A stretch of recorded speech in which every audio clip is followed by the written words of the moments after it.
Hey, this is Allison. And this is Nina. And this is Chaotic Good, your anything but neutral reality TV podcast. And today we are finally recapping Survivor 50 finale, also titled Reverse the Curse. Reverse the Curse. And if you are watching us on YouTube, you can see that our setup, our decor is a little different. We're in Nina's living room now. Yeah, you are seeing a woman in the midst of moving. So we've had to move some things around to accommodate the podcast, but the show must go on. The show must go on. Yes. And the next time that you guys watch our podcast, which better be for Love Island, which is starting next week. Because the podcast must go on. We do not end with Survivor. No. We love TV. We love TV, and we are in a reality TV renaissance. It is so much good stuff is happening. So much in pop culture is happening with reality TV.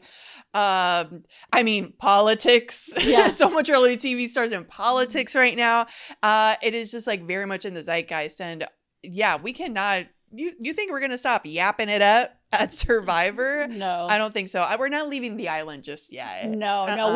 We are hopping over too, because fun fact, Love Island is filmed in Fiji, and it is filming. So Survivor 52. So Survivor 51 has wrapped up filming, and Survivor 52 is about to start. It's about to start, and it is literally filmed at the same time that Love Island is pretty much airing live with 5 new episodes a week.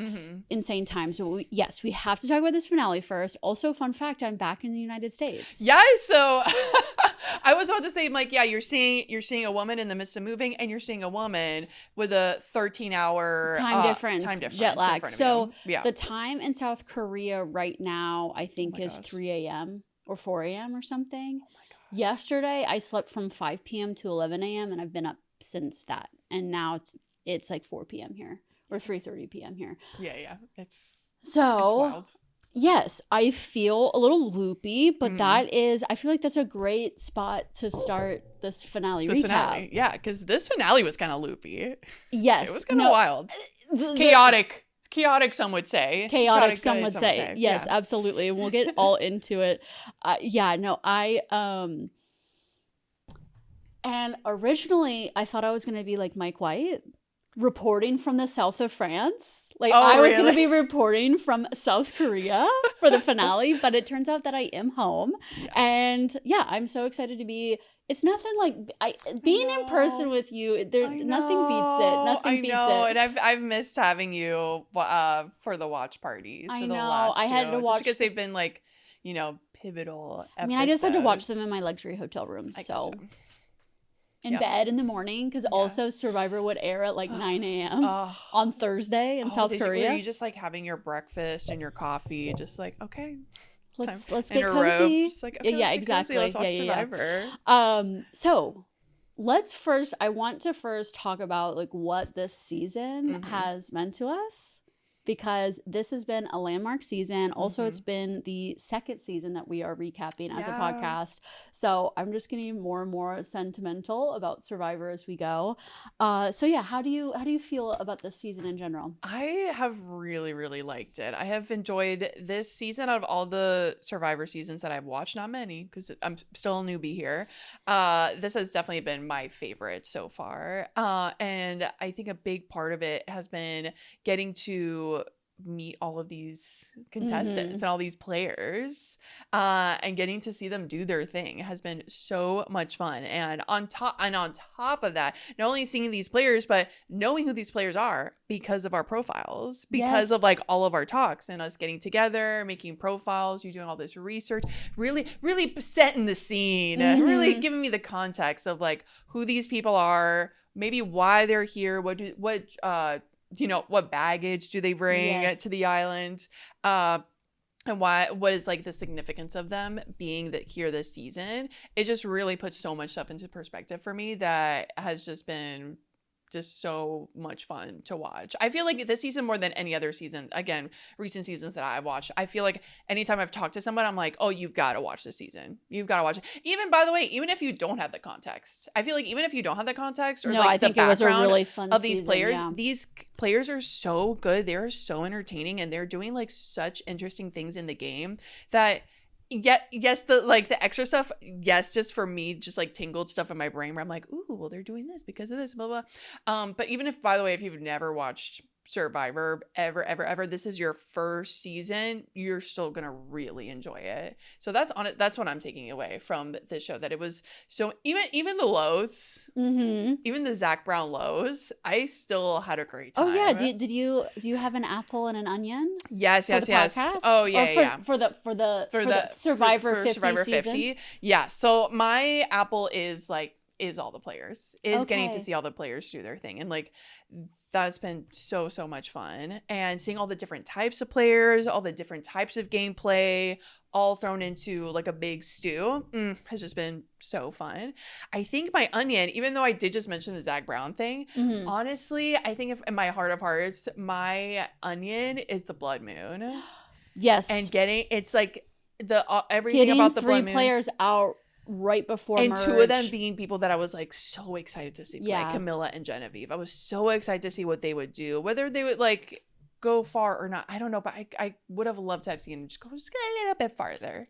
Just go a little bit farther. Or see them have the opportunity to really like fight for their spot in the game, Exactly. instead of it being so hopeless because of how they split up the tribes. Truly. Yeah. So for That's my me. apple and onion, my apple has been, I think, the fever dream that everyone was on for Suri getting all the way through the game up until the penultimate episode. I was coming into this season afraid that she would get on the beach and they'd be like, she's gotta go. She's a threat. She's gotta go, and get her out pre-merge immediately. And then we would just have to sit with the ghost of Suri. We just would have to be like, okay, and I guess the show must go on. Yeah. We have to keep watching. But no, we got to see her play. We got to see other players lay down their own games at her feet. We just got so much of her, and she's just a legacy player that I really wanted a really good bookend to see for her very likely last time playing Survivor. And then my onion is the Zach Brown band. Yes, it is that, yeah. So Zach Brown entering the scene, I think it was, I'm serious, in all of the times, all of the hours, all of the seasons of Survivor that I've watched, that is the most disconnected I have felt from the show. From the show. It almost was like a horror movie. Yes. Where suddenly it's like, everyone's like, and the game's different now. And we sing Zach Brown songs, and we go fishing, and we barbecue, and there is no game. Allison, the game's done. Yeah, we're not strategizing. We're just here to listen to songs. 3 full songs. And that, I felt like I was in the Twilight Zone. Yeah. I felt like it was one of those scenes from a movie where, you know, everything's wrong, but everyone's acting like everything's okay. Yeah. So, but that ended. Yes. And Survivor came back. Yes. In full force. We did not have another one of those. We were also terrified. We were like, oh my God, is this going to be like every other episode? Like, what does this mean? No. It was just that. And I mean, it was that weird and blip. it's crazy because it's like Nina and I are talking about like our love for reality TV, our love for pop culture. We are not celebrity haters. No. We love them. Famously love celebrities, We love celebrities. We love traders. Wind it back to the beginning of the season of Survivor when we're like, oh, celebrities involved. Okay, let's see. Let's do this. So many people are like, no. Like, this is our sacred space, and celebrities are not invited. For me, celebrities can definitely be invited. Just don't bring your guitar with you. No. Leave the guitar and the spearfishing stick. Oh, yeah. And the barbecue tools. Just leave it over there. Leave it at home.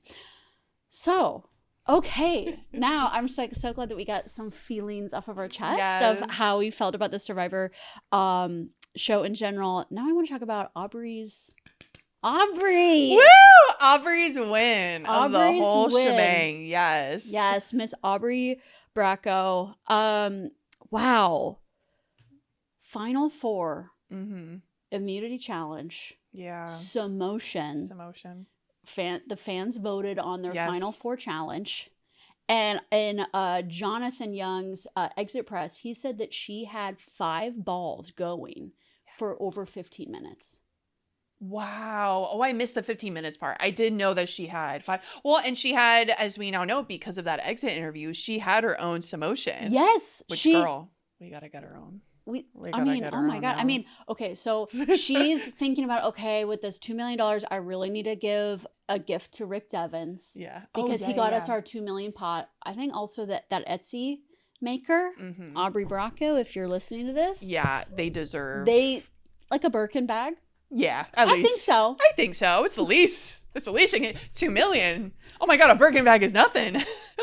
No, I just thought it was like another example of the whole season of people underestimating her, people overlooking her and thinking they could still, like, they knew she was a threat and they knew that if she got to the final tribal council, she would ace it because she's such a good speaker. She's so self-aware. She's so authentic. She has this incredible survivor legacy. But they still thought, oh, she's not going to win that final immunity. Yeah. Because across that's why they kept her around. all the seasons she's played, she's only won 1. And Tiffany is over here. Winning, was it 3? Winning 3. Yeah. They're like, no.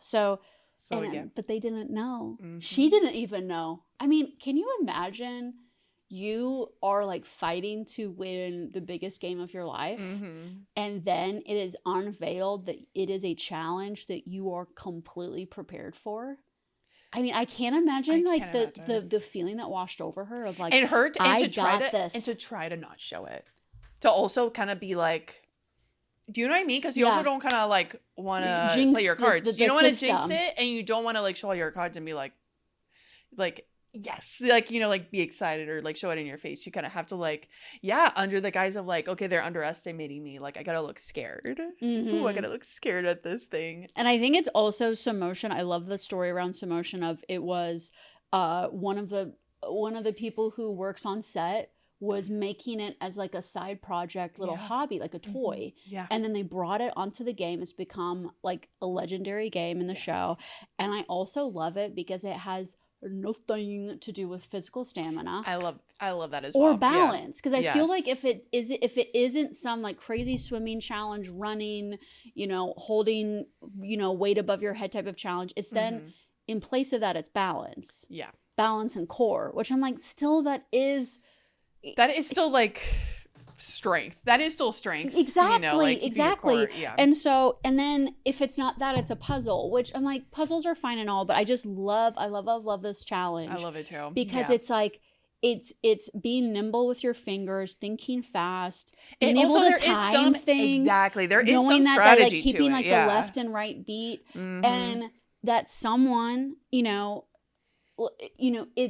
anyone is capable of winning this challenge, and it's not just going to automatically go to the person who's been dominating the challenges the entire season. Yeah. No, that was amazing. I was sitting here with, when you brought up the idea of like, oh, Jeff unveils a challenge and it's something that you're so practiced at, you're so good at. And I was trying to think of what that could possibly be for me, or like for us, honestly, what each of our things would be. And typing very fast on a computer. If they brought up computers and it was a typing challenge, and y'all are done. It's like type this page and whoever's like fastest wins, like with the least amount of typos. You're like,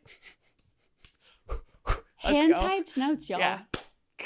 What, like it's hard? The only thing that comes to mind for me is that if he unveils like a tub of Nutella and a spoon, it's like whoever finishes it first. I'm sorry, I would finish it. You could hoover some my God. Nutella. Yeah. While other people are like feeling sick, they're like, oh my God, it's too decadent. My stomach, it can't.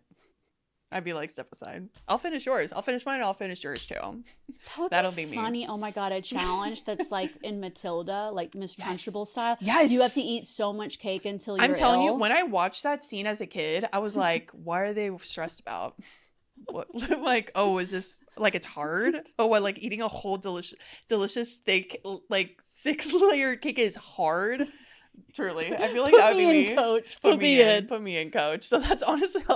That's the first thing that comes to mind. Maybe I can think of some other.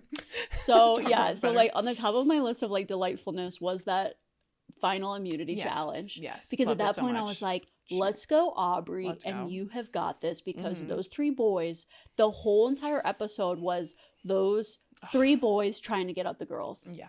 because there Which was is a such lot a of bummer. biases against women, but it's Mhm. because I'm going to get into this in detail later, Yeah. but it's because women are so threatening. And if a woman Yeah. sat next to you at Final Tribal They're gonna Council, beat you. you were cooked. Yeah. And that's how I read it too. I didn't read it so much about like, oh, it's boys against girls because of like horrible sexism. I think it's more like it's about, it's like the narrative warfare. And Mhm. exactly, it's like, so when like women show themselves to be so like strategic and strong, it's like, well, yeah, that's what you're rooting for. It's You're not very rooting for the intimidating, guys. yeah. Exactly. So that's all. Yeah, that's how I took it as. No, Yeah, yeah. absolutely. No, But yes. Which of course is, but also it's like such a bummer to watch. I'm like, ugh, I don't want to watch these boys talk about taking the girls out. No, girlies. But our Yeah. girly one. No, Oh, I also was so happy to see she talked about it a lot during her confessionals, and then she really brought it home at the Final Tribal Council, but her yes. legacy on Survivor. Yes. And what I love so much about her legacy is that she was robbed queen legend status after her first season. Yeah. Comes back, gets to Final 5, but doesn't land it. Comes back again, flops. Yeah. And goes through like this entire life cycle of Survivor. And also an entire life cycle of the life that happens outside of Survivor too. In the Survivor community, it's like you can go through these big swings of like the community and the fans loving you. Oh my God, Aubrey, that's the reason why I applied. Yeah, that's why I want to play. That's crazy. Yeah. And then And it then the can, other side. play another season. Then it it's the totally opposite. It switches. completely turns.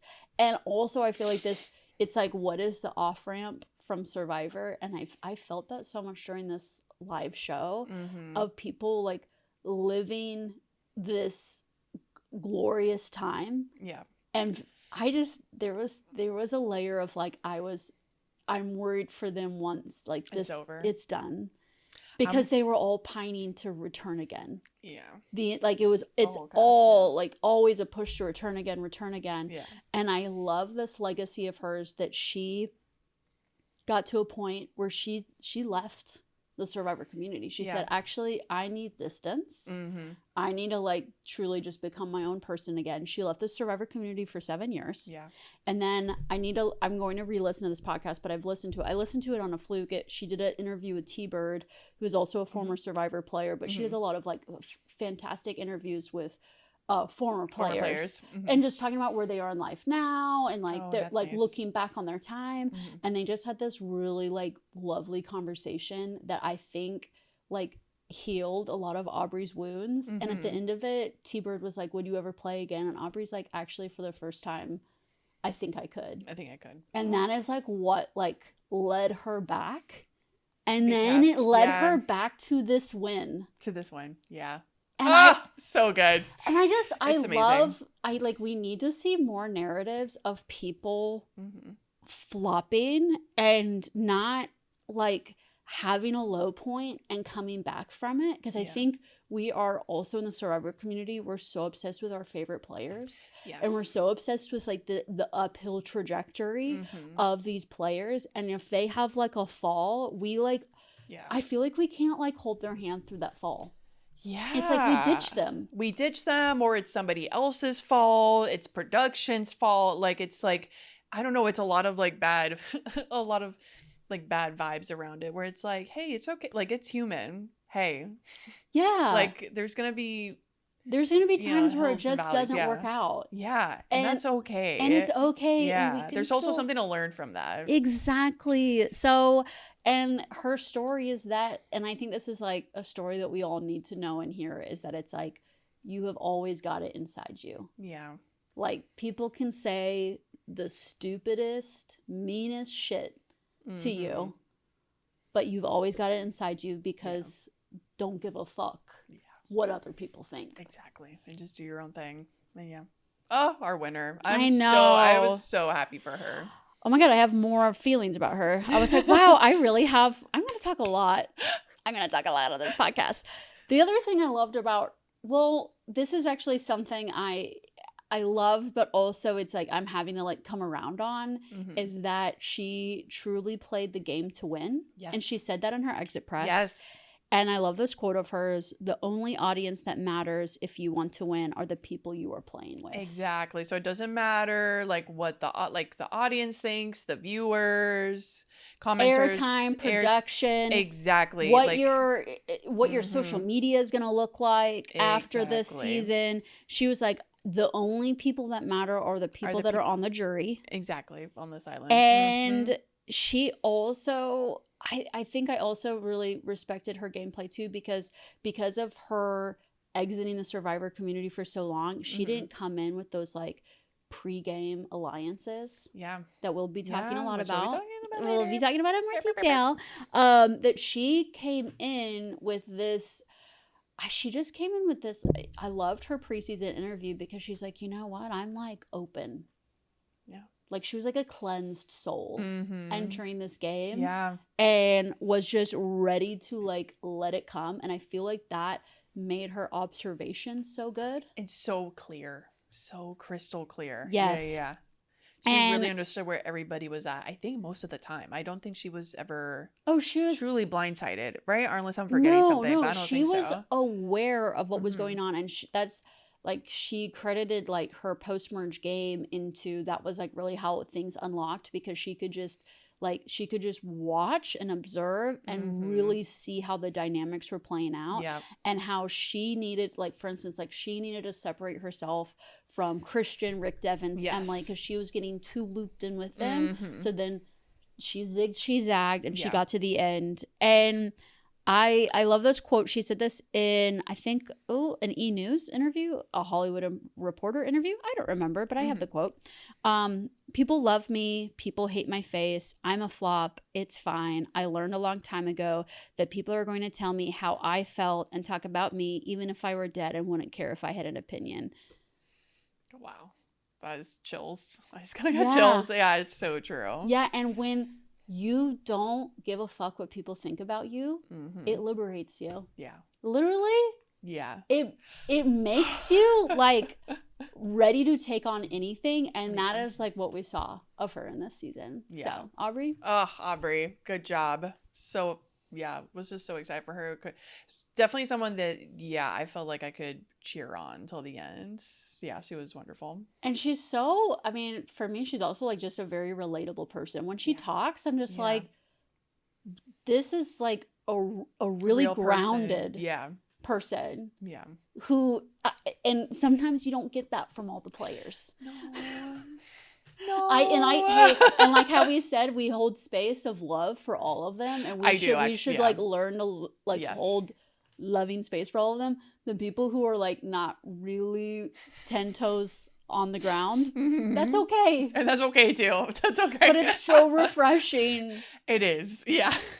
It's refreshing to see. It's refreshing to see someone like be chosen to win because of this like authenticity and how like grounded she is and how like self-aware. It's honestly making me think like that last quote that you just talked about. It's making me think also we live in a current day where we are so like detached, like we're so right, like we're so connected, but in a way that connection has detached us from like our own self. And I think her like that quote of hers is very much about like going back to like, okay, but what do you think about yourself, and making sure that that's like the loudest voice that you have in your head, instead of these like weird outside voices that somehow we including live us, including us, by the way. Yeah.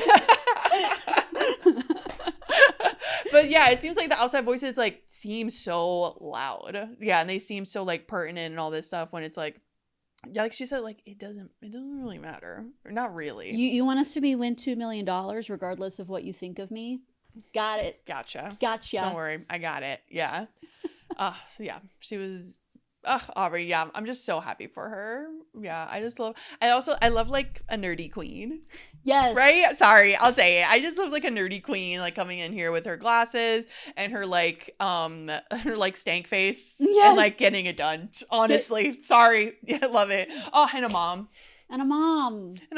Oh, mac and cheese. Oh. And I love her access to silly dance. Yes. Because I also like to do silly dances. And when the feeling's right, she can... she's like ready to go. Yeah.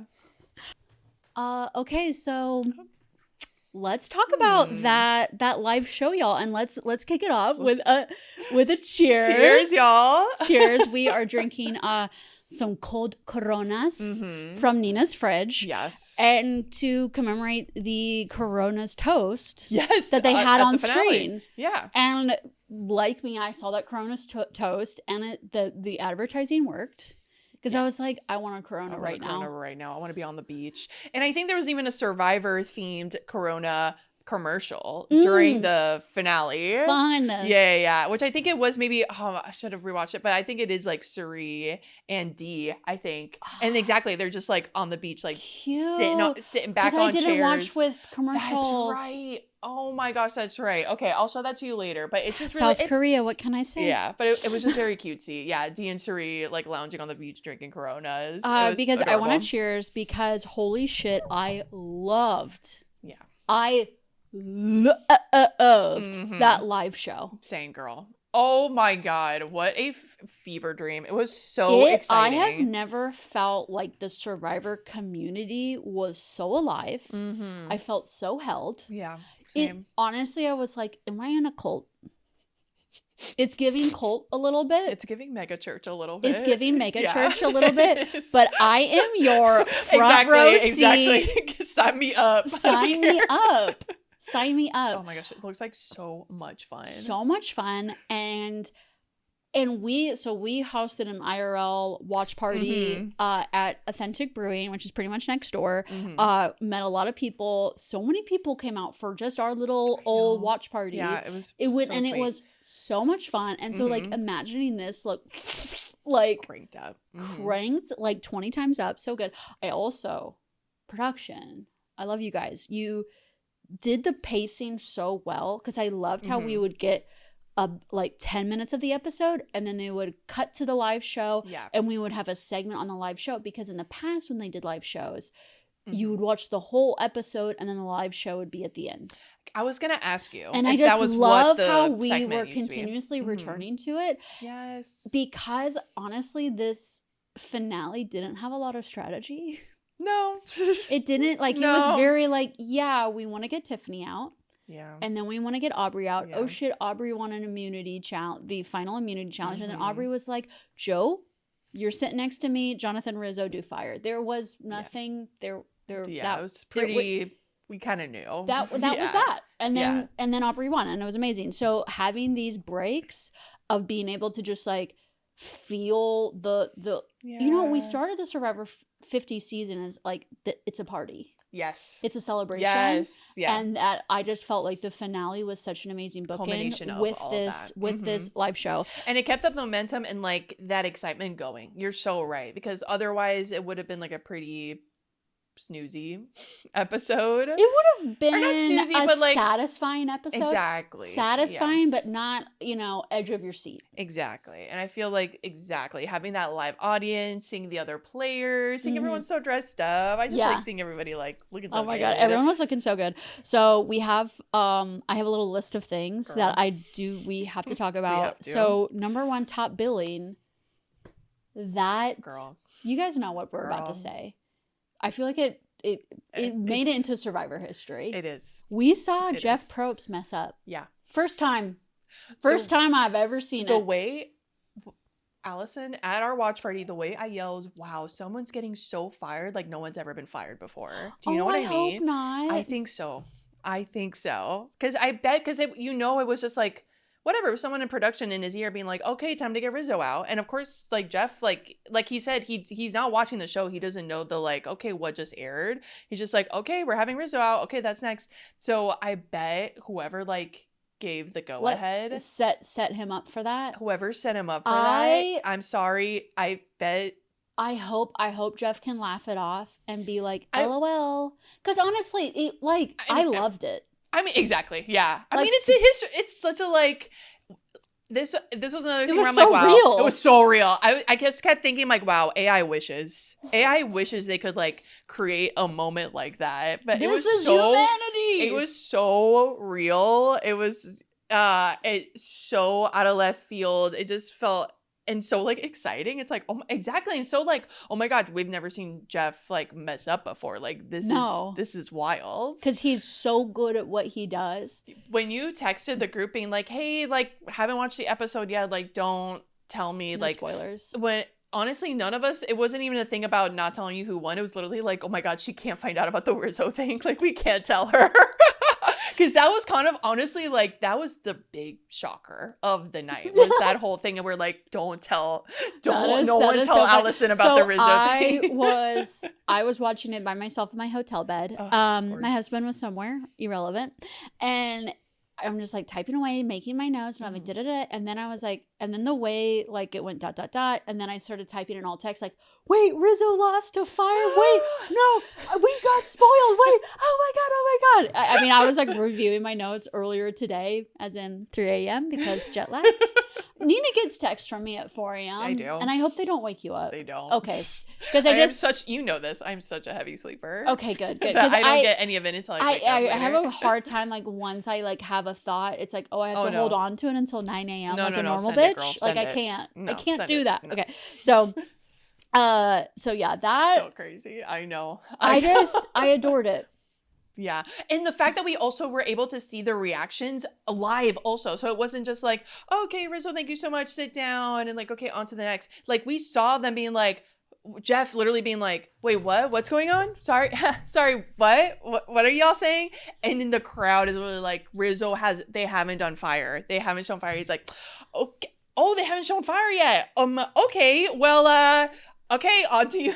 Like, also, the chance that we got to see that as well was so good. And I will say, like we just talked about, I think they did really well with like the catch up to it. Like afterwards, when he got back on screen after fire, and he's like, so that was the last what was it? Survivor twist. That was the final twist. And now we're giving it up to the fans. Do you want me to tell you who wins now, or do you want to see it? I thought that was funny. So good. That was silly. It's fun. So we're having good. fun here. Yeah. It's almost like we were there. It made us feel like we were there. Yeah. Well, yeah, we all had it was something that we could all, the people in that audience and all of us watching, all experienced at the same time. I know. Which, right? Like so much of Survivor is like, okay, right, this was filmed 6 months ago. Okay, we're getting the very producer edit. Exactly. We're getting producer edit now. We're getting people's reactions now. Okay. But this was something in Survivor that we could, all of us, the contestants, Jeff, everybody, production, we all felt this all at the same time. Oh, beautiful. So good. That's a beautiful moment. Next on my list, the car. Aubrey getting a car. Yeah. Oh my God. So love that. So I am doing lots of rewind, really fun profiles, Misfit profile series. We started with Johnny Fairplay. That is out. Please watch it. More are coming up. That is going to be like our off-season Survivor fun times. Because the car used to happen all the time. Yes, I've seen clips of that. Developed, which I did not know about, and there's some extra car drama, which I'll tell you another day. Yeah. Another long Survivor story. Y'all know how it went down with Dreams and Yao Min. If y'all know, you know. If you know, you know. So it sounds like I heard that there's going to be a car on Survivor 51. Oh, like in the season. But they wanted to give a car, like they decided last minute to give a car at the finale because they wanted to break the curse. Yes. And it may, I think maybe Toyota is run by Japanese. It's a Japanese company. I have no idea. And Japanese people are pretty superstitious.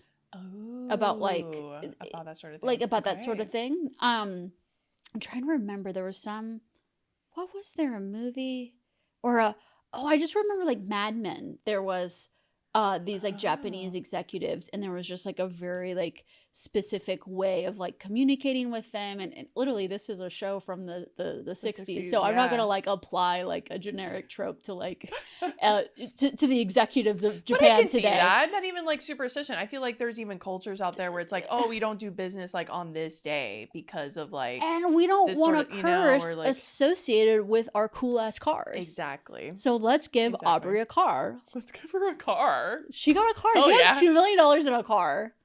Do you think, okay, because I hope she keeps that Survivor sticker. Oh my gosh. The way I'd keep it. The way I would keep it, girl. The way I would like to order it online. How does one? Can I have? Gosh, the way that I don't know if one I'm so Survivor, tacky. Oh the my way God. I would, that's a high I don't think I could ever come down from. So we're good on you, witnessing Aubrey. we're glad we're witnessing it right now. a very, you know, humble, authentic person won. I'm excited for that. What I wanted to ask you was, did they tell her to like, when they said like, Aubrey, you're winning a car, did they tell her to go? Because just the way it was filmed, it just looked like she had such a long way to go to like get to this car, to the point where I was like, does she know where she's going? Do you know what I mean? I don't think she knew where she was going. She was just like chasing a cameraman. Yeah. She had no idea what was going on. Yeah. She said that was like the most shocked she was in the whole night, because that was like the biggest surprise for her. Yeah. Good for you, girl. Good for you. I'm happy for her. So Aubrey's riding that high of all this money and all these assets, and then oh my God, Ozzy. Yeah. Ozzy, I feel so he's given this t-shirt, and I feel like it's a t-shirt that's like, I played 5 seasons of Survivor and all I got was this t-shirt energy. Oh no. Was that in the beginning of the episode? That was, I don't know. I'm just realizing, I'm like, I think I missed actually the first part of the episode, because I think I was playing some queer cornhole with Anna. And it ended at 8, and so we ran to the watch party afterwards. So you said the thing about t-shirt, and I'm like, oh no, I think it was like this. It was just one of the like. Okay, so I'll just tell you how it went. Okay, down. yes, tell me. I'm sorry. So I think it's Ozzy and Stephanie, and Jeff is just doing like a little tidbit with them. Okay, and so did you see Cherie getting her Spirit of Survivor? I missed that. Okay, so we're gonna touch on that in a second. So Cherie gets this like really like cute, sweet, endearing reward, Spirit of Survivor. I bet the places will lose their minds. Yes, reward. Yeah. And then he says, and Ozzy, you get this t-shirt. And he unfurls the t-shirt, and it says, Ozzy, you should have played your idol. Oh no. And I'm like, he already had a dream prophecy. Yeah. Of like his Survivor dream ending. And then you give him this t-shirt? No, our boy. No. I feel like our boy's like, didn't he say this? I don't think I'm making this up, but didn't he say like, because I think maybe someone asked him, or maybe it was, I'm like mixing up. I've also been listening to a lot of like interviews today to try to like, I'm like, okay, let me try to remember stuff. They asked him like, okay, like, what do you feel since that moment? Have you felt? And he had said something along the lines of like, I feel like I'm still like in that nightmare. Like I haven't woken up yet. And so like, getting that t-shirt like that, I feel like that would just like send me to the loony bin. Yeah. You know, like I think I would not be well. I don't think I don't know, maybe he's doing better. I don't know. I hope Ozzy, seriously, I love you so much. People love you so much. There's so many people behind you. I hope he like knows that. And you didn't play your idol. Who cares? Who cares? Who cares? Yeah. You know what? Who cares? Who cares? Yeah. Who cares? And screw that t-shirt. Burn that t-shirt. Actually, Ozzy, if you still have that t-shirt, honestly, I feel like it would actually feel really good to just like burn it. Yeah. But in like a special burning ceremony. Yes. In a very like releasing, like in a release sort of way. Like I'm releasing this like part of my narrative now. And I really want, side note, I am now having ideas of us creating creative merch. Yes. Because I think just so much merch is ugly. Yeah. And that t-shirt he got was evil. Yeah. And so I'm just like, Ozzy, watch this space. Watch this space. Watch this space. Yes. Because we're going to be coming out with merch that you're actually going to want to wear. Yeah. And not that t-shirt. And not the, Oh, yeah. And I will say, so something like that t-shirt, and also, I'm going back to the Rizzo thing, sorry. But just the way that Jeff just kept saying loser, like, all right, well, didn't you feel like a loser doing, like, so he was just like, oh, well, you lost this, like, fire twice. Yeah, well, don't you think if you were gonna do fire, wouldn't you have practiced it again? Don't you think, even though Rizzo was literally back home for what, 2 weeks? No, he had a 9-day. 9 days. Sorry that he wasn't a pro like Jonathan. Yeah. After that, but I felt like he just like kept saying that, and I don't necessarily think Jeff was like trying to be mean or rude, but that just left a really bad taste in my mouth. And so does this like t-shirt thing. It's just like, it felt very like this. I don't know. What do you think? Did that like stick out to you at all? Maybe it was just me. I agree. What the bone I'm gonna throw to Jeff is that I can't imagine what the energy of that live show brings out to you, because I will say sometimes when I am in like a very stimulated space, and I swear sometimes the mouth opens and things come out, and afterwards I'm like, wait, what did you say, Allison? Yeah, or what did you mean by that? Yeah. You seriously like said that out loud? Yeah. Like that you thought it was funny, but it's not funny. Like why are you doing that? True. I'll give him that. Yeah. So that's what I'm thinking. And then I think, so let's talk about Cherie. Yes. So, because I'm going to circle back to your question of like, did that feel off?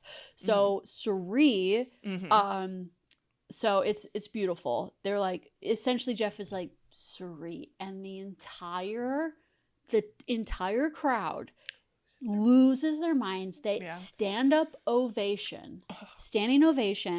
Everyone's like cheering their heads off. Cherie just feels this like literally this seismic wave of love entering her body.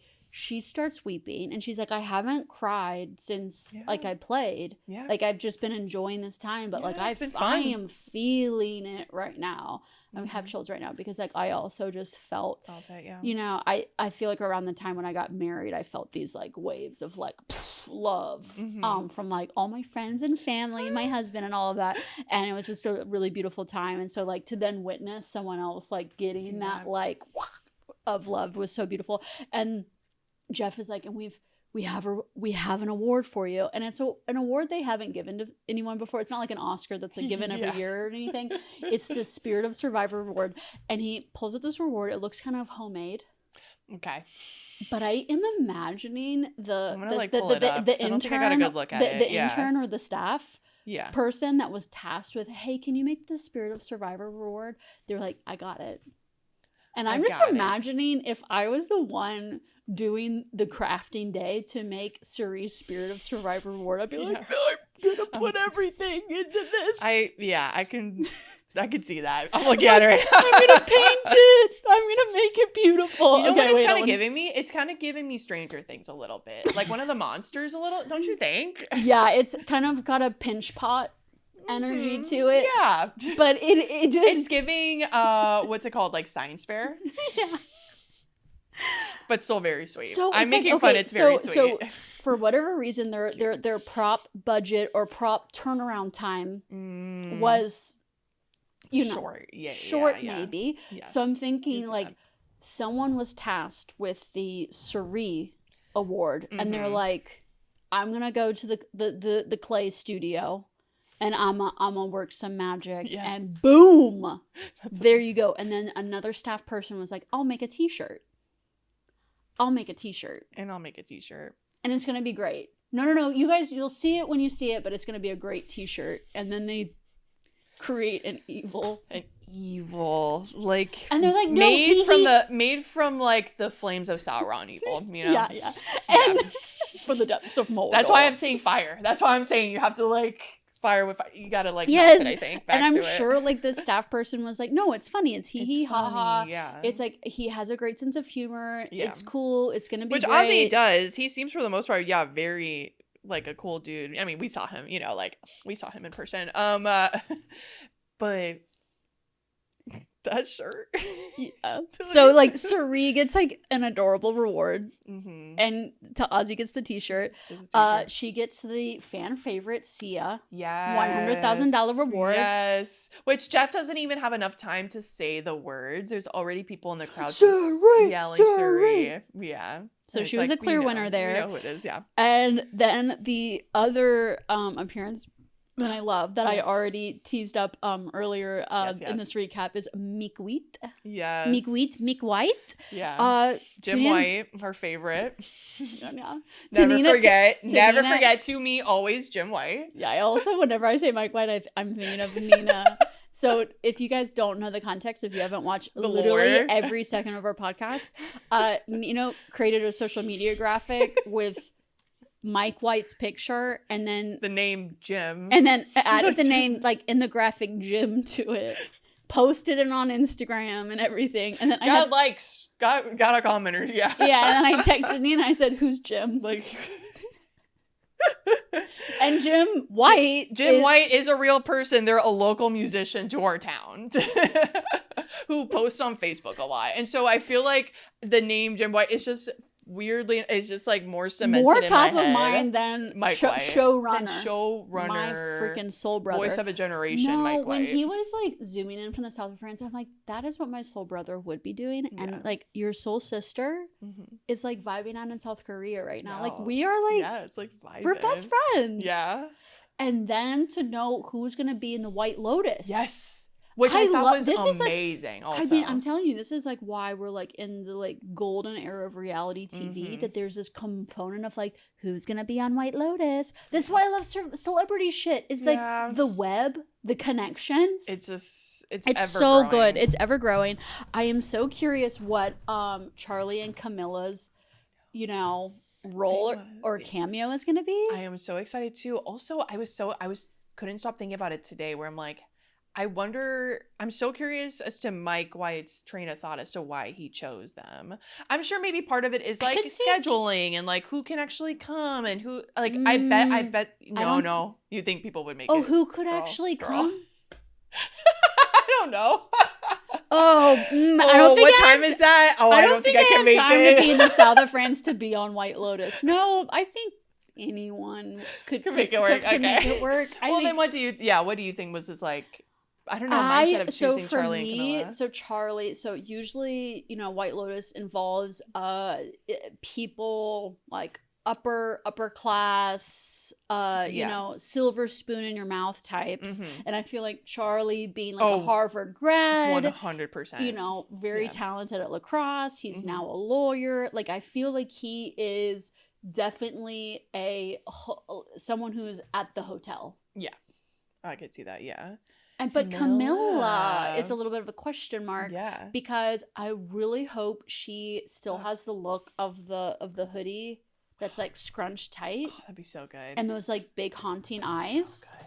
And like I need that. There's something about that is so intriguing about her that I hope that is pulled into her character. And I don't want her to just be like some hotel guest. I want her to be like this like side quest character. I want her to be like at the like some other character walks up to the bar and she's already at the bar and she's like not part of the scene at all, but she's just barely on the screen and she's just like with the hoodie, like, and it is this vibe of like, or maybe it's like it can be like a red herring of some sort where we see her and we're like, okay, is this like part of the murder mystery? Like, is this a part of the thing? And it's like it never goes anywhere. Yeah, that would be good like that would be fine. Yeah. No, I literally cannot wait. And also, I just want to say I'm going to say it. I have a guess. I have a guess for what's coming in Survivor. Survivor Celebrity Season. I would love that. I think it's coming. Because you know who we would love? I think we would love to see Rob Roush. I don't want to see him. I do want to see him. I do not want to. Because you know what? Don't include me on that. Okay, that's actually I want to see him. We absolutely disagree on this. He is a cursed figure on our podcast. Again, there's a lot of lore there. You can do the watching yourself. You can read our YouTube comments on our recaps. There has been so much talk about it. I feel like there's been so much talk about it. There's been so I do think of what he would be like. He's destined to be on the Survivor Celebrity season. Yeah. I just think, and I want to see it. If the celebrity season is also like a fans versus favorites season, as in there's like normal people cast as well as half the cast, and then maybe someone like me, someone with the same mindset as me, gets on the beach and sees Rob Roush, and you're just like, no. Well, maybe I see him more as him being a part of a season that's like heroes versus villains. And he can be part of the villains, obviously. Top villain. Yeah. It would activate me. So we'll recap that season one day. But no, I think I feel it and brew it. And it's something that they have avoided for decades. Oh my gosh, I would love that. And they have not dipped into it, but they dipped into the celebrity scene. A little bit, yeah. A little bit here. And this live show Do not take that away from us. No, please do not take that away. That was so much fun. I need it so bad. I've realized I've just been like waving this beer around the entire time I've been talking. Anyway, we're yapping. Fun. No, because I'm just thinking like, okay, we have the Corona ad. We have, I think there was like a suntan lotion. I just saw like on Instagram, like you guys are getting sponsor deals. Like you can afford the reunion, the live show. Like figure out a way. More than enough. Yeah. Like a mega church. Like y'all got this. Yeah. And if it's a logistic issue, figure it out. If it's a money issue, I don't think it's a problem. No. Because I need this. Yeah, you've got the best in the business working for y'all. Like, make it work. Because it was truly a highlight of the whole season was that live show. Even with the big, whoopsie daisy that was spoiler. Great. But it was great. That was great. That's so great for Survivor because that's all people are talking about. People are talking about your show nonstop. Like, that is a sort of like advertising marketing that you cannot pay for. So just do it again. Do it again. Come on. Just do it again.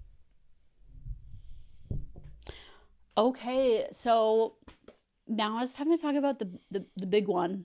Yeah. The big one, which is that final tribal council. Because it tells like the true narrative warfare story arc of all of these 3 final players. It crowns the winner. It brings it all together. So first I want to talk about how, like, what was each person's overall story that they were coming into Final Tribal Council with. Like, their main pitch, how they saw themselves winning. And I feel like Jonathan's was about he transformed himself since his original season 42 season. He's worked harder than everybody else. He's played the best possible game that he could play, and because of that, he should win. Exactly. Yeah. And then 100%. Joe was my note is Joe's? I said I don't like this game, but I still did it. Yeah. I didn't want to lie, but I had to. I didn't want to vote these people, but I had to. Yeah, and here I am. My name has only been put down once, so that's why I deserve to win. I will say now that Joe is untethered from the game, he's down on the beach, his exit press, all of that, delight. Truly so lovely. I'm so happy I listened to that exit interview. I really am, because it really changed my view on Joe. Like, it really did. Aubrey being such a grounded, authentic person, and then Joe being like, "It's a game, guys. Exactly. It's a game. It's a game. All right, and it's all good." And I didn't win. And he's like, and I knew when I got to that final tribal council, it's like, do I need to be here? Yeah. Can we skip?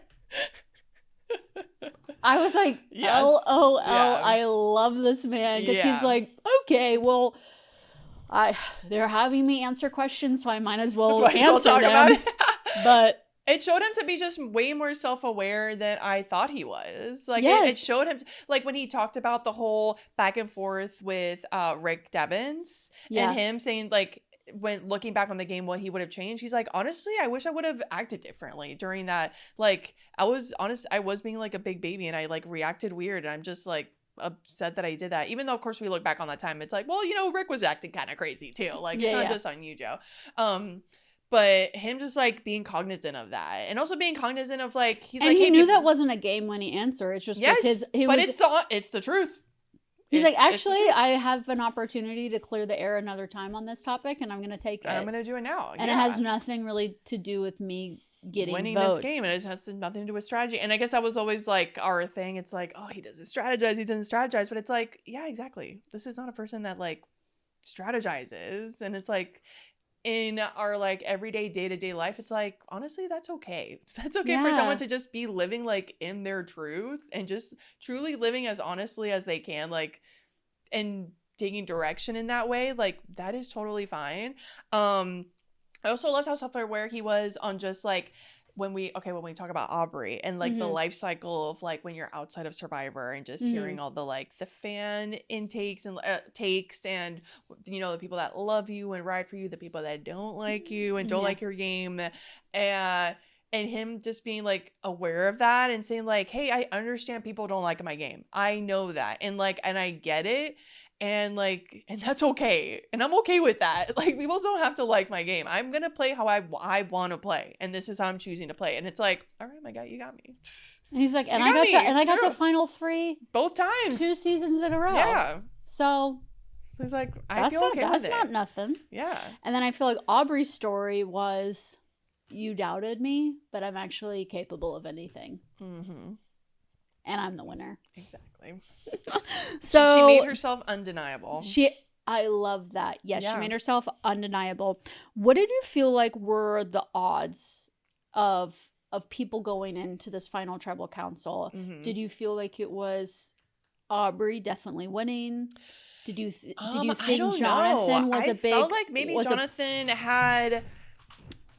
Because of the kind of the opposite reason that I thought Aubrey could win, I thought Jonathan could win, which is that Jonathan is a new era player with a sort of like a mindset of an old era player. And then I felt like Aubrey is an old era player who adapted and has learned and done her research and was just like so open mm-hmm. and flexible, and that she played it in a sort of new era way. That's kind of how I saw those two. And I didn't know which one necessarily the jury would like jump on or be more connected to. I think it, because of it being a returnee season mm-hmm. and there being so many pre-show relationships, pre-show alliances, perhaps. Exactly. Also just like knowing these people on like a deeper level, mm-hmm. just like who they are and what they're about before they even go into the season. Yeah. You have these like preconceived notions and judgments of people mm-hmm. that I think we definitely saw play out a bit into the season. Yeah. Because I do think if people knew nothing about Jonathan, and they literally just looked at his playing season, he played very hard. He had the strength, he had the strategy. I think that final piece he didn't have is he did not win over the hearts and minds of the jury. Exactly. And I have so much more to say on that. Okay, I have so much more to say on that. I'll wait on that. But I felt going into that final tribal council, I was like, Aubrey has it. Because she has this 4-season legacy. Mm-hmm. She has these connections with these other players. And I was like, and I just know a couple things that I just don't think, that's the thing about this game that's like so interesting, is that I feel like Jonathan came into it with, I worked harder than every single one of you, mm-hmm. and I played the best game I possibly could, so you have to reward it to me. Mm-hmm. And it's like the jury's full of so many like viewpoints, emotions. Yeah. You could call it bitter. I don't think it was a bitter jury. I don't think it was a bitter jury.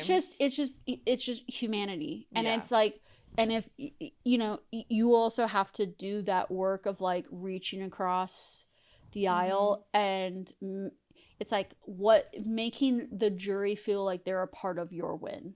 Exactly. Make them excited about your win. Mm-hmm. And they were excited about Aubrey's win. They were. Yeah. And also in exit press, Jonathan was like, I knew by the time when Aubrey won that Samotion last immunity challenge, Rizzo said it, Joe said it, Jonathan said it. They all were like, Aubrey's winning. Yeah.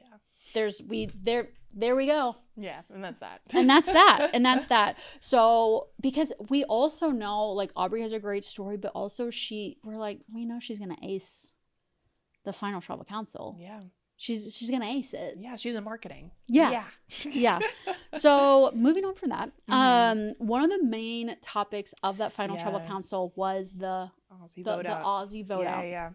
So, because it was this vote out that both Jonathan and Aubrey wanted mm-hmm. to attach mm-hmm. as their move, their agency in the game.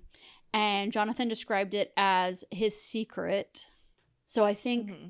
one of them, who was it? One of them asked, like, what was a secret you had in the game that you didn't tell anyone, or if you didn't, you know, ask if or did you not like hold any secrets? And he said the secret was that I wanted Ozzy out. It was my idea. And then Stephanie, honey, girl, another reason I wanted you there. I wanted to be like, girl. She was like, can you please clarify that it wasn't my idea? It's like, honey, that Girl, just move on. move on. And then Aubrey said that her secret was that she told Ozzy's secret of when Ozzy laid out that final 2 in game with Suri, and then Aubrey then used that information to save her spot in that split tribal council. And I liked in Aubrey's exit press that she's like, there's so, especially in the new era, especially where we are now, there's so few unilateral moves that you can just say, like, that was me and it was no one else. It's the role that you play in the vote. And the role that feels the most influential to the jury. Maybe your role was the most influential. Yeah, maybe it wasn't like your idea, but your role in getting that person out was maybe like... It's all about the perception of the jury. Like, what does the jury feel is the most influential? And I loved, so like Tiffany. Oh, she was fun. Oh, Tiffany. Oh, we're going to talk about this later, but girl, that puzzle piece. Anyway. That puzzle piece. I'm like, oh. I was rooting for Tiffany so hard. She was, talk about my apple. And me talking about like, getting to see these contestants. A lot of them for me playing for the first time and seeing how they do. What a freaking delight it has been to learn about Tiffany. Yeah. She has been so much fun, so wonderful. And when she was fighting for her freaking life, like, I feel like some people maybe might have taken that as like, oh, she's so like, exactly, like angry, so bitter, blah, blah, blah. I saw it as like, she's out here fighting for her life. She's not just gonna all roll over and be like, okay, I'm just gonna take it, whether that's like, we know she's getting voted off or not, like, or like, oh, she's not really helping herself doing that. It's like, well, she's not helping herself by being silent either. Like, what is that way? How you want to play? That how you want to be remembered, as someone that's just like, well, it is what it is. Okay, they're voting me out. Well, all right, I did all I could do. Like, no, I'm gonna freaking get my licks in. Yes. While I'm still in the game, while I can still talk, while I've still got a voice, I am going to use that voice to say what I gotta need to say and make sure the jury knows like where I'm coming from. Exactly. So freaking good for you, Tiffany. Do not, if anybody's trying to make you feel bad for that your last council that you were at, enough. Don't listen to them. You were perfect. I love you so much. No, I crave at all times real reactions. Yes. And real feelings, because this game is real. Yeah. It's so real for these people. Yeah. And I feel like sometimes people are so excited to just have the opportunity to play that sometimes it feels at times like Survivor Camp. Yes. And almost they're like, oh my God, I'm getting my torch snuff. Bucket list item is to get your torch snuffed. Yeah. And the way that Tiffany did not play from that mindset ever was so entertaining. I also love that she gets voted out. She's pissed. But then she's on Ponderosa, takes a shower, gets a meal, has some sleep, and then wakes up the next morning and is like, I ride for Aubrey. Hell yeah. And she was constantly pivoting things back to Aubrey, giving her a chance to say. And she, Tiff stands up for Aubrey and she asks Joe, okay, Joe, what finally convinced you? What really convinced you for Ozzy that Ozzy needs to go home? And he said it was Aubrey. Yeah. Aubrey was actually the clincher. Exactly. I think Jonathan was a big part of it. But with a power broker advantage, he was like flip-flopping between two tribes. Like he would be at the tribe and then he'd leave. Exactly. Whereas Aubrey was there the whole day to like cinch the deal. Really like make it happen. Exactly. Okay, time to talk about Stephanie. Okay.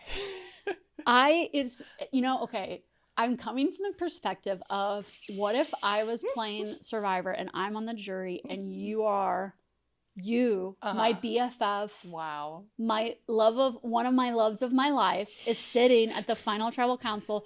The way I would want to be like, Nina is the total package. She's everything. Oh, I'm sorry. I'm not meaning any disrespect. Y'all suck. Yo. You suck and Nina's great, but I don't mean disrespect by that. I mean, like, you lied to get where you are and you were a total snitch. So, like, it's all good. It's all good. It's just Nina's perfect. Yeah. And I'm like, okay, I understand how, like, you can have bias for people you write for. Of course. It's just... Like, again, we're human. Again, a human moment. Like, there will be bias. Sorry. There will be. Yes. And I think I support cases where there is a jury member that's like, I'll love you. I love you. That's my brother. That's my brother right there. However, Stephanie did such a bad job.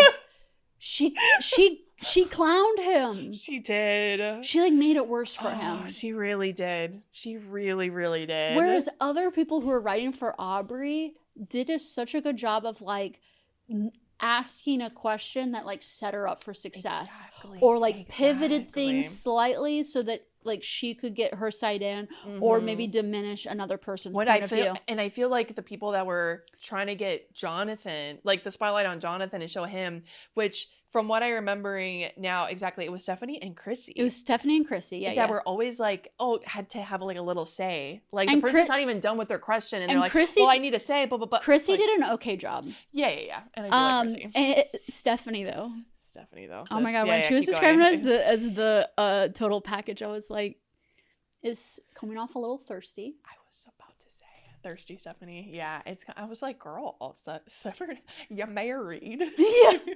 You're married with kids. Like, be okay. But I'm sorry, but that is how it came off. I'm sorry, girl. That's how it came off.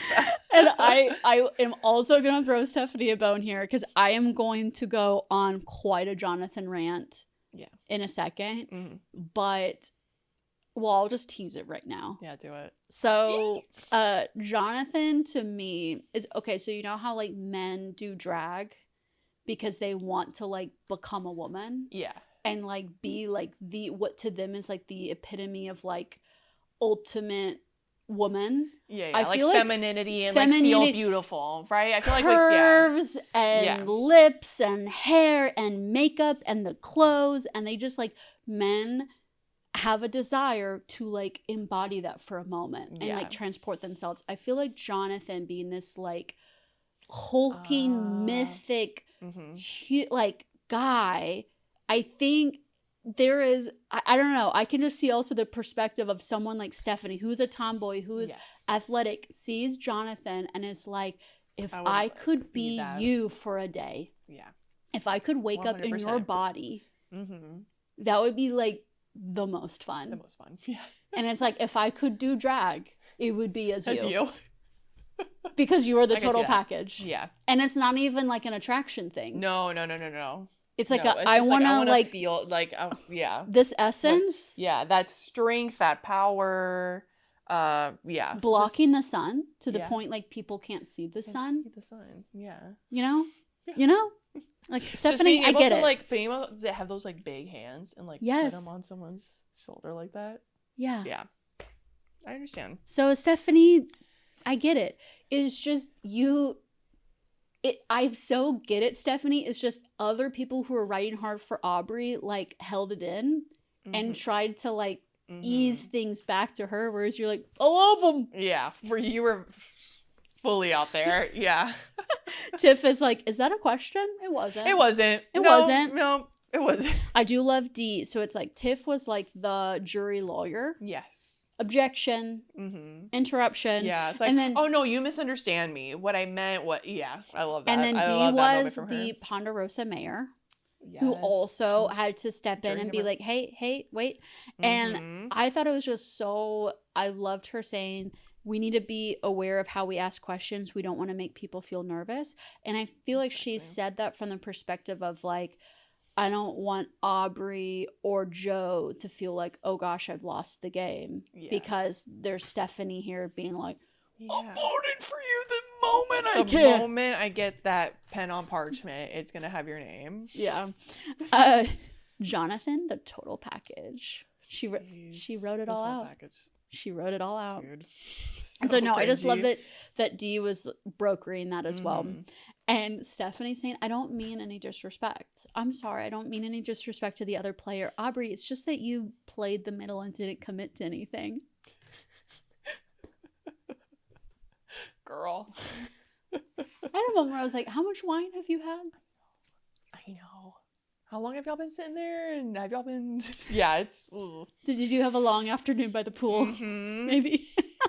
And a nice little suntan, get some nice little hair highlights. Like, girl, I get it. But, damn. Yeah, that was Suri wild. then jumps in to defend Aubrey. Yes. And I love Suri saying Aubrey is like you said, Aubrey is an old school player that played in a new era way. She was fluid. She moved alliances. And whoop. That's already stuff I already said. Okay. Whoop. So, knowing all of this, I now want to get, and we teased it. Yes. Jonathan. Because he, in his exit press, he's hurting. Yes. He's hurting. Yeah. And I wanted to give him space for that because I don't know if a question I didn't personally see him answer is if he said like he knew that he didn't have a chance once he was sitting next to Aubrey. But I also still wonder if the votes being read out actually at the live show and fully knowing that he lost, if it just hit him again, like a second wave of it hitting him. Yeah. Or if he maybe like you have enough time to kind of like settle with the fact it's like, okay, I didn't win. And then to like be brought back. Mm-hmm. And then, like, maybe getting some hope, right? You talk to more people, and they're like, oh, you did so great. But it's like, okay, well, maybe I do have a chance. Yeah. Oh, maybe it's not lost here. And then exactly. I mean, like what you said, yeah. And then hitting you again in, like, such a monumental big stage. Exactly. It'll be tough, yeah. So, like I said earlier, he had the strength, he had the strategy, but he didn't win over the hearts and minds of the jury. And I was thinking of like what could he have done to achieve that. So I've been thinking on that. Okay. I think he needed to show more vulnerability. Because you don't think the big clothes were enough? I love that. You don't think the big clothes try to hide what a big guy he is? You don't think that was enough? Even though I'm making fun now, but I actually loved his clothes. I love his clothes. I loved his outfits. And that's and he's like, and what I honestly was like, if he leaned into that more, I think it would have. I think things like saying like, you know, like I feel like I'm a big guy, and like the big guy can never win because I'm seen as like this big hulking thing when I'm just a guy. I'm just like If also, he had leaned more into that, constantly think about his story growing up with how his father trained him and his brother to become the men they are today. Every morning he would race his brother up a mountain. I saw a photo of the mountain. It's a mountain. It's a mountain. It's not a hill. It's a mountain. It's a hill that has like a 90-degree angle. It is so steep. They would race each other up the mountain, and whoever lost then had to run up the mountain like 3 more times. Yeah. Every morning. And then he says, oh, and for breakfast we ate Proverbs. So it's just like, guys. This is where Jonathan was created. Yeah. Like Terminator style. Truly. Greek myth style. He was created into this. And so I just constantly think about who he was as a child. And like what his father really shaped him into being. And I'm like, of course he played the game like this. Of course he comes on like a lot. Yeah. You know, picking fights with D. Yeah. Coming in strong. In strong. And absolutely. And I think like if he had like access to like the vulnerability and almost was able to, I don't know, weave in like parts of his story. Yeah. And you know, that narrative warfare with Christian. Exactly. It would have had a bigger effect. I also was thinking about his role in season 42. Part of his strategy in season 42 is that he wanted to be the caregiver as a way of people not voting him out for just being a big challenge beast. That he wanted to do the fish. He wanted to do everything at camp. He wanted to be like a man of service. Yeah. and for people to see him like that. And he did not win season 42. He lost in fire. And so he then wanted to like build and change and adapt and transform himself. But I feel like he lost a bit of that caregiving spirit. Yeah. And I think that also would have helped him in this season as well. Agreed. And yeah, it's like he is so focused on being his best self because that's who he was and who he was brought up to be. He was brought up and raised to be. Yeah. But at the end of the day, it's not like who did the best wins. It's who the jury wants to win. Exactly. It's not something you can like go back and research, or I don't know. It is just a it's just like a very human thing. It's just like it's a biased, emotional thing. And for someone that exactly was brought up to be like, well, no, you do this, you do A and B and you get C. And that's that. And there we go. It doesn't leave space for like nuance or like honestly just like other people's stories and other people's backgrounds. Yeah, and I think him picking a fight with D right before he put her on the jury. Yeah. That helped cinch the vote out of her. That was like part of his strategy of like finessing a blow up. That's like part of, an example of how he was, controlling camp in a way. Yeah. But you're also the first person you put on the jury is someone who left yelling at you. Yeah. That's hard. And I think also hard. If you're putting people on the jury that don't feel like they're on the same page as you and don't get you, then when they're on the jury, they have so much disconnect from the game. They literally only see tribal council every night, and that's it. They don't see anything else. I don't think they're gonna get on the same page as you. Yeah. So you have to have this like social game where you have a connection with that person. They get you. They see you. You're not yelling. No yelling. Hi. Especially with D. Hi. Yeah, don't. Because I will say the person who can yell and then save themselves is Tiffany. Yeah, 100%. She is magic in that way. She really is. Yeah. And Jonathan, I don't think you don't have that magic. You've got other magic in you, buddy. You do. Don't worry. Preseason, I love the potential for Jonathan's story. Because I'm like, oh my gosh, a big dude that returns to flip the script on his archetype. I love that. I love that. And he did. He did do that. He was like, I'm going to come in here and I'm going to do differently. And he did. And that was so fun to watch. Yes. And I also, I love the strategy. I love the nerds. But I also, oh my God, do I love someone who can just like lift people onto a ladder? People who don't even need to swim because he just drags you while you swim. Attach a rope to him and he pulls a boat across the water. Yeah. Like, holy shit. Yeah. Like, there's part of me also that, this like drag element of like, he is this like fascinating person. He won it for Stephanie. Yeah. She got it. Yeah. But if he could have done that with more people, like had that effect on more people, I think that would have been such an interesting season to see. Yeah. So I'm thinking of it's like, and we're obsessed with movies like this. We're obsessed with hero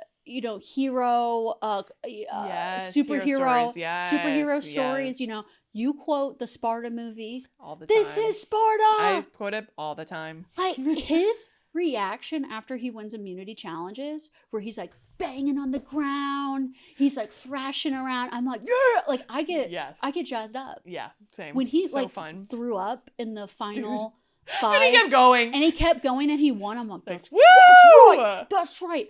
I feel like if he had brought more of that into the tribal councils, that would have been such an interesting. Like been more of a hype man. I'm thinking of Braveheart.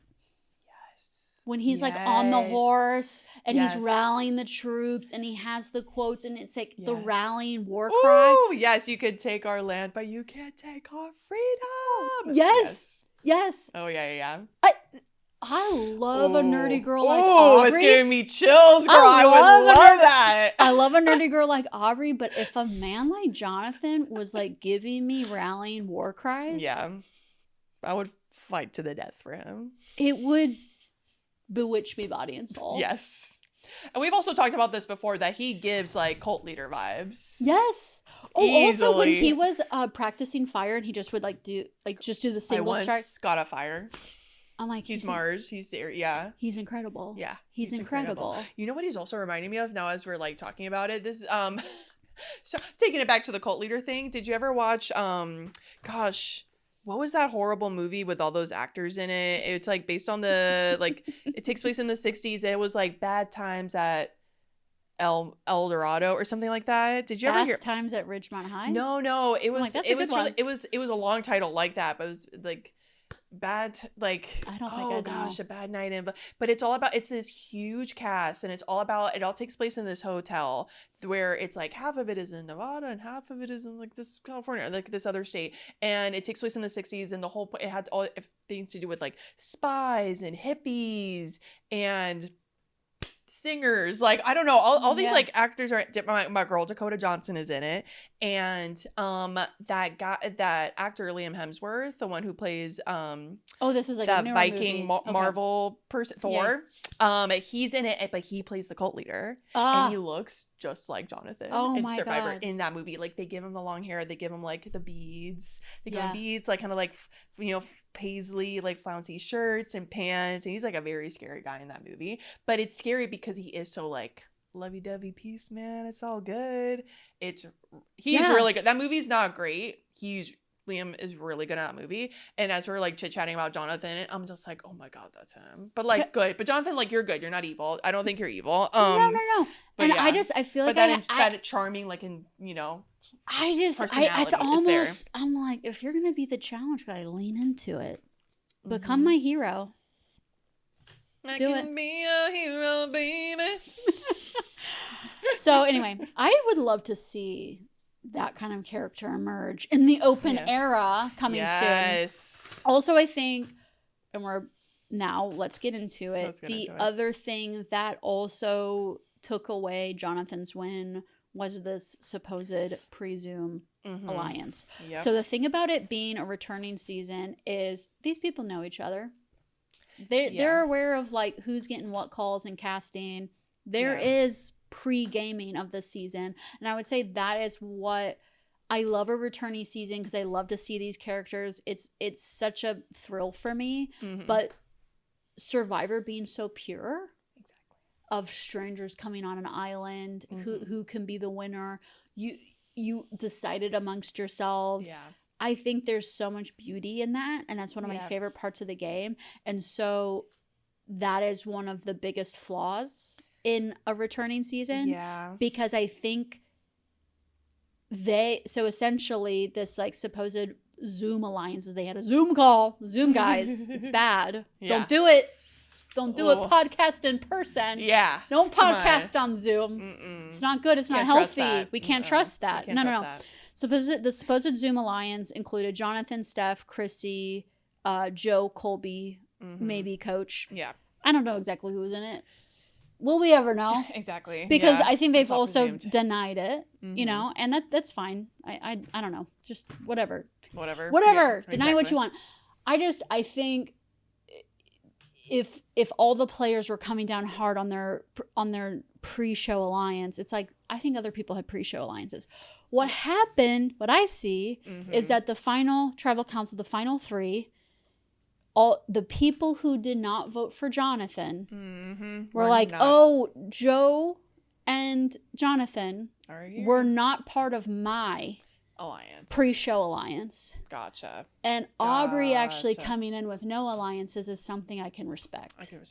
She gets my vote. And the people who were like, oh, you were in my pre-show alliance, I'm voting for you. I'm going to vote for you. I see. Yeah. So I think if a Rick Devens was at Final 3, a Christian was at Final 3, other people who are very deeply involved in the Survivor community, if they were sitting next to a Jonathan or a Joe, people would be like, oh, I have a pre-show alliance with him. So I'm gonna vote for him. And when I say pre-show alliance, that can also mean we are friends. Yeah. We are friends outside the show. Yeah. To think that because there's all these Survivor parties, the community's so tight. I said a little culty. I say that with love because I'm in it. Yeah. We're very much in the cult. We're in it. That, you develop these friendships. How can you not be like, wait, if we ever played a season together, we would run it. We would run that season. Yeah. Oh, I would ride for you. Yeah, till the end. Let's go. Let's go. Final 3. I mean, that's what friendships are about. Exactly. Loyalty. So, yeah, I think because him sitting next to Joe, it just showed that there was just a large amount of people in the jury that were not part of his pre-show alliance, and it showed. I feel like also in the final votes. And it also felt like to me that pre-show alliance, even though like what you said, like if you're a recurring cast member, player, you are gonna have a pre-show alliance, even if it's literally like, oh, you've been to a couple of events and you're like good with each other, but something about that like Zoom alliance just got like a lot of word out. Like I just heard a lot of like in exit interviews and like just like other press, like people talking about it so much that I do think it's a bit like what you said. It's like, oh well, they're not a part of my alliance and Aubrey is like off on her own. I do think that is a big part of it, but something about this one like tainted the waters. I feel like for Joe and Jonathan in a way. Well, even though like what you said, it's like they all have alliances. They included Stephanie, on this pre-show alliance, and Stephanie, but also like including someone in your pre-show alliance that is gonna clown you. At the end and just almost like muddy the waters even more. Exactly. I felt like the water's already muddied and then that just kind of like added to it, did up the mud a bit more, exactly. It's just it was not okay good. Well, I wanted to give Joe a shout out. Yes, our other guy. Yes. So the time when Suri calls out the babysitting, I couldn't believe that happened. I couldn't believe that came up. The Jotation. Yep. And it was like, oof, okay, we're going in. We're going there. We're going there. And then Emily had the take of, hey, and another way to see it is that every vote had to go through him. Like we had to convince him of every vote. That is true. And it's almost like all the players had to play around him. Like he made himself this like unmovable force that people had to bend their games to get that vote, to get his vote. Yeah. And so it shows his power. Exactly. And we already talked about how like lovely he's been in Exit Press, how positive he is. I also wanted to shout out his new work venture. Girl. Yeah, he's gonna be a movie star. He is or a TV star or something. He is in a Tyler Perry production revolving around firefighters. Guess what, y'all? My husband works on Tyler Perry shows. Yeah. Tyler Perry Studios. I get a text from the Survivor Party group chat saying, "Oh my God, Joe mentioned this project he's doing with Tyler Perry," and I was like, "Wait, what?" Showed a picture of Joe to my husband, and I was like, "Do you know this man?" He goes, "Oh yeah, him." Oh yeah, that guy. Yeah, I see him all the time. Oh yeah, he was on set like every day. He was like a kind of producer role, like a consultant. Wow. On Firemen. Yeah. And I guess maybe he acted in it some too. I think he might be in it. He might be in it, but I'm like, oh my. He's like, that no, he's so wild. My husband was on set with him every day, and the fact that Jeff had no idea that he played Survivor or not once or twice, but twice, and the current season that his wife is podcasting about. Because I'm like, Jeff, I would have had you. I would have had you chat him up. Well, you would have gone with your pugs and been like, oh my God, we're having a set day. Oh yeah, absolutely. It's like meeting people. So I know actually so much about this show. It's coming to Netflix. It's called Where There's Smoke. Hi. Ooh. There's fire. Hi. There's fire. And it's going to be a great show. And he said that him and Tyler Perry are like best buds. I love that. And Tyler Perry was at that Ron Clark Academy Survivor watch party. Tyler Perry was there. He was there? He was there, yeah. I saw like a photo of like a selfie that he took at the Oh my event. God, he must have been like VIP section. Oh yeah, he wasn't sitting near us. Yeah. He was comfortable in the front with the other players. Got Happy it. for you, Tyler. Happy for you. Mr. TP. So yeah, and he's besties with Joe. What a fun. Again about reality TV, just like so enmeshed in like our media, like so many different forms of media. It's fascinating. So yeah, I can't wait to see the show. I can't wait to see I'm excited. It's great. Bring it on. Other thing I wanted to talk about was this thing called the middle. That was one of the main keywords of the whole season. Yeah, it was like its own character. Yes. This season. Yeah. Yes, the middle. And I love the moment when Jonathan asked Ozzy, what is the middle? And people see it as like, oh, he's unaware of the game. No. Oh, it was like a fault. And I'm like, y'all, this man doesn't know what a middle is. No. And the Survivor players I love, Survivor players I love are people who are like, in the middle. In my entire life, there's never been a middle.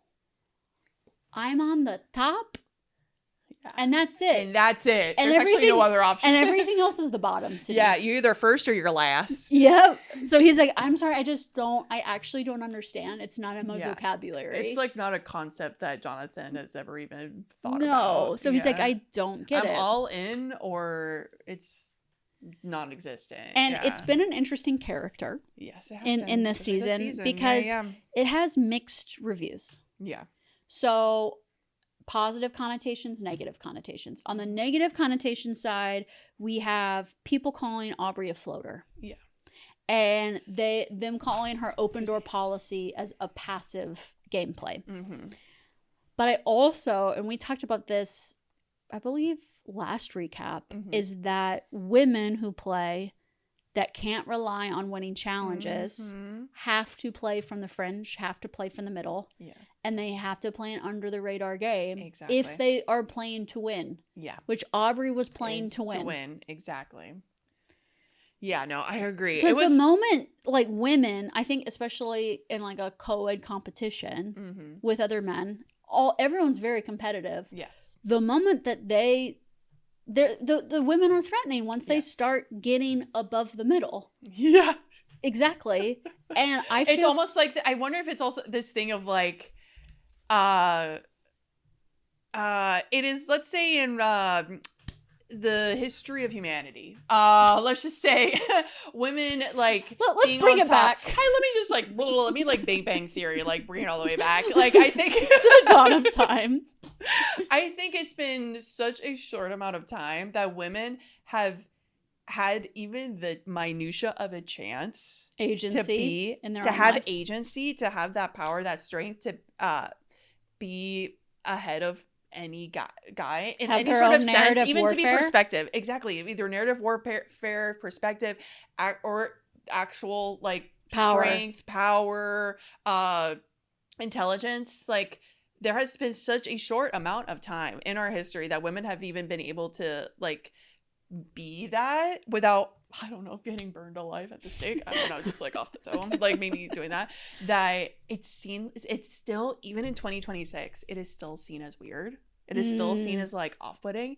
And I think when they are seen as strong, especially in such a like how would you call it, like a bell jar sort of game like this, where so much of Survivor is that our primal instincts, and also like our culture, society, like it's truly like you put it in a magnifying glass with a show like Survivor, which is another reason why it's like such a fascinating show to watch.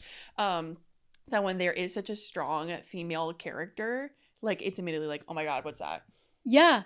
What's that? Oh my god, we need to get it out. It's like, and again, it's so subconscious. I'm reiterating, I don't think most of these people are like, oh my god, it's a strong woman, we need to get it. Like, I don't think they see it like that. I think they see like, oh, that's a strong player, we need to get them out. But I'm telling you, like, our unconscious bias is so strong. Well, I have examples from the whole season, so let's go. So Aubrey described her idol as her scarlet letter in Exit Press. And if you've read the book, hi. Or if you've just watched the movie The Easy A, it's always a woman. Yeah. It's always a woman wearing the scarlet letter. Exactly. And she made the right call to flush it. Exactly. Which in the moment when she did it, it was like, Aubrey, why didn't you play your idol? You didn't have to play it. You didn't have to do that. I think she had to. She had to flush it. She had and to flush Rizzo and Ozzy didn't. Yeah. Didn't. Because that's what was good for her specific game. And she knew who she was as a player and her spot and her perspective. Exactly. Yeah. And she knew how she was. Exactly. She knew how she was being perceived with that idol. So yeah, she had to flush it. Like, exactly. Also, Tiffany, at Final Five, asking why she was the immunity threat and not Joe. Because they had both won 3 same amount of challenges. immunity challenge wins, and supposedly this did not make the cut. Girl, yes. But Jonathan said, because you're a girl, the men's record is 8 immunity wins, and for a girl it's 4. Exactly. And so the fact you're at 3 actually makes you proportionally more of a threat. more threatening. So you got to go. Yeah. This is so crazy. And I bet when I heard Tiffany say that, I bet in Jonathan's mind, because he is so analytical, like we've talked about, he's so analytical, he's so research-based. In his exit interview, he talks so much about like rewatching seasons, talking to people, reading books. Like he really is such a like research-heavy person, which I love to see. I loved it. Him and Aubrey, both of them, they just like really got into it. I loved seeing that. But exactly, I really, like, when those words came out of his mouth, like, I really think it was just, like, his analytical brain talking. He's like, your 3 immunity wins I'm looking at the math. Means more at a final tribal council than Joe's. Exactly. Because you're a girl. Because you're a girl. And it makes you wanna scream. It does. Because it's like, can I just play this game? Yeah. And can I just play this game as hard as I possibly can? Exactly. And for a woman, at least at the moment, it's if you want to play to win, you gotta be able to win. You gotta be able to win challenges. You gotta win those challenges and those immunity idols. You gotta be like, yeah, it's tough. Also, Aubrey getting all the heat for saying Tiffany's name before the Suri vote, and she asked, "Why is it always me? Why is it me that's getting the heat for saying Tiffany's name when everybody was agreeing on Tiffany's name? Yeah. Rizzo, Jonathan, Joe, etc. Yes. But Tiffany was giving Aubrey so much heat for the name, and Aubrey's like, "Why is it always me? Why is it always me?" Yeah. Also this, like, that in itself reinforces why Aubrey had to play from the middle. From the middle, yeah. Because if she did, like, say a name and be too obvious, then she would be people were coming down on her. Exactly. People were angry with her. Exactly. And so she had to take a step back. Also, at the live show, Tiffany being asked about imposter syndrome. Yeah. And not the other players. I'm like, why does... Okay, so I know the perspective is that she is a new era player, and that feeling of like, why is Jeff framing things like this? Yes. Okay. This is another example. Yes. Is that okay? Yes, in the community, we were a little surprised about Tiffany's casting. Thrilled. Yeah. Thrilled. Yes. But a little surprised. Yeah. Just because she didn't get that far in her season. And she got out on, like, I think it was like, what was it, day 19, day 21 or something like that. Oh yeah, she said. She said that. And she didn't get like into the end game. Yeah. And most of the returning players, especially if they're new era players, got to the final 3 very in game, maybe even 1. And Tiffany was a bit more of a question mark, but it's like, we don't need to, like, why feed it down into her, like, why make it like, why make that her narrative? Yeah. And it's also, I mean? Yeah. And as a woman that doesn't have imposter syndrome, hi, it's like, that's not the case. Yeah, by default. That's like not something, like how the middle is not a concept for Jonathan. Yeah. Like imposter syndrome is not a concept for like Tiffany. Or like, why even try to make it? So I feel like so much of this stuff just gets like, just gets put on people. Exactly. And it's just like, but why are we even doing that? And these are the biases that you have to navigate in a game like this to win. Exactly. So, which I feel like no one talks about. That's the thing. It's always talking about the middle. We're always talking about the middle, like floater, blah, blah, blah. But no one ever talks about like why that is. And exactly, it's like, oh, it's all this talk about like strategy and like what is it? Jury management. There's all these keywords, right? There's all these like kind of like made up survivor words that we use to say like, and I have to deal with people's preconceived notions about me as a person. Yeah, absolutely. And what my background is and everything. It's like, yeah, that's also what you're navigating. You're also navigating the human experience and other people's humans experiences. Oh, you know what I also feel like Jeff posing the imposter syndrome question is almost a question of like asking a woman, are you grateful? Exactly. That we gave you the spot. To be here. Ugh, makes me sick. It makes me sick to my stomach. I mean, that's the thing about this show is that these players, they have had this thrilling experience of playing this game and being on the island, and they're all ready for their next time to play. They are all so ready to play. Yeah. And it's not in their power. Exactly. It's this like huge burning desire, want that's within them, but they don't have their own agency, their own like choice to. It's not up to them to be on the show again. Yeah. It just depends on if casting wants them back on. Anoints them to be on there. So are you grateful? Yes, sir. I will say yes, again, sir, I am. Well, and I will say, to give even more flowers to Tiffany is like, if there is a person that can handle, like that question or people's conception of her is like, imposter syndrome or whatever, it's freaking Tiffany, girl. It's you, baby. You can freaking handle this. I'm not saying it's right, because it's not right. This thing's happening. But she is so strong. Physically, mentally, she is so amazing that I'm just like, you are such a solid person. You know who you are, Tiffany. You know who you are, and you know what you're capable of. And she's like, Jeff, I'm gonna give you the answer you want. Exactly. Yes, I had imposter syndrome, but I overcame it. But I know in here, she's like, nah, not for a second. Not for a second. No. For a second, did I think?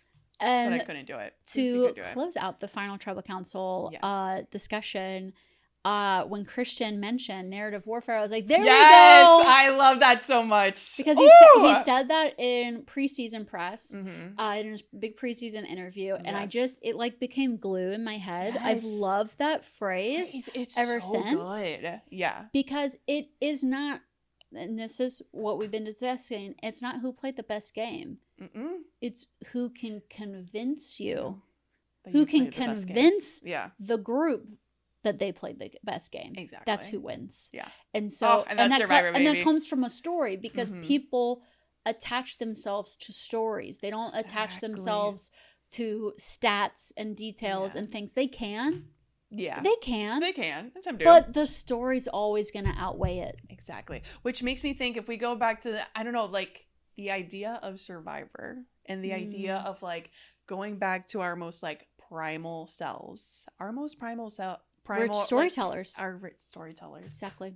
And like, that's what we live off of. That's what like cultures are built on. Religion, language, like that's what we want. And so the history. People, exactly. Yeah. Literally, so, history so I think, is like, storytelling. I think there was some backlash on this, like, well, should Survivor be about narrative warfare, or should it be about, well, who played the game the best? I do see it as like, well, if we're going to our most like primal selves, that is like what we do. Yeah. That is what we love as human beings, is like those stories that we crave it. Yeah, that we tell ourselves and others. And that's who wins. Sorry. And that's who wins. Yeah. So Aubrey's story starts on the Brains Tribe in Korong, has a panic attack on day 2. Yeah. Because it was so hot. She was melting. Girl. It was so hot. Yeah. And everyone was talking to her like, okay, so this is how we do a vote, and who are you? Like, they were babying her in the game. Wow. And then she rises above that. Oh, yeah. She gets all the way to final 3. Some say she should have won. Others say I have a bad social game. Yeah. Then she goes right back. She's one of those players that goes right back and plays the game again, gets to final 5. She comes back again to Edge of Extinction, falls from grace, and leaves the Survivor world. She's played for 137 days and has done everything to get to the end. And what she says is like, I always knew I had it in me. Yeah. And I was like, slow clap. There we go. Go. That's the story. And there's my winner right there. Because I think an old school player, as in like you've played several seasons, getting to the end, has a story baked in. Oh, okay. Well, here's my question to you. Because I was thinking about this, and Jonathan brought it up in his exit interview, which is that I think also part of his reasoning of maybe like why he didn't win is that going up against Aubrey, or going up against like any player that has like so much history in the game, like should their history be a part of why they win? And I say yes. Sorry, Nina says yes. I say yes. Rizzo said in an interview that he voted for the legacy of Aubrey. Yeah. And like her whole story. So like that was a big part of it. So you had the goal of getting Aubrey out. You had the goal of having an all new era final tribal council. That was the right call. Yeah. That was the right call. But Aubrey bought some motion on Etsy. Exactly. Thank you, Etsy. Thank you, Etsy. We love you. Please sponsor us. Please sponsor us, Etsy. We actually have been buying fun things from you for our future podcasting because we haven't even talked. This is total sidebar. We won't even talk about it much.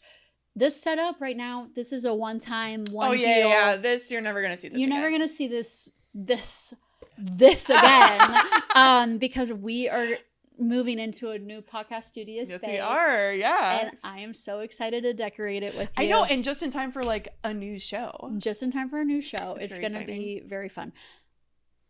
Suri, when she's voting for Aubrey to win. Yes. And what she's saying in the voting booth, she says, "Thank you for proving to all the little girls that you don't have to fit into a certain box. Ugh. You are always enough."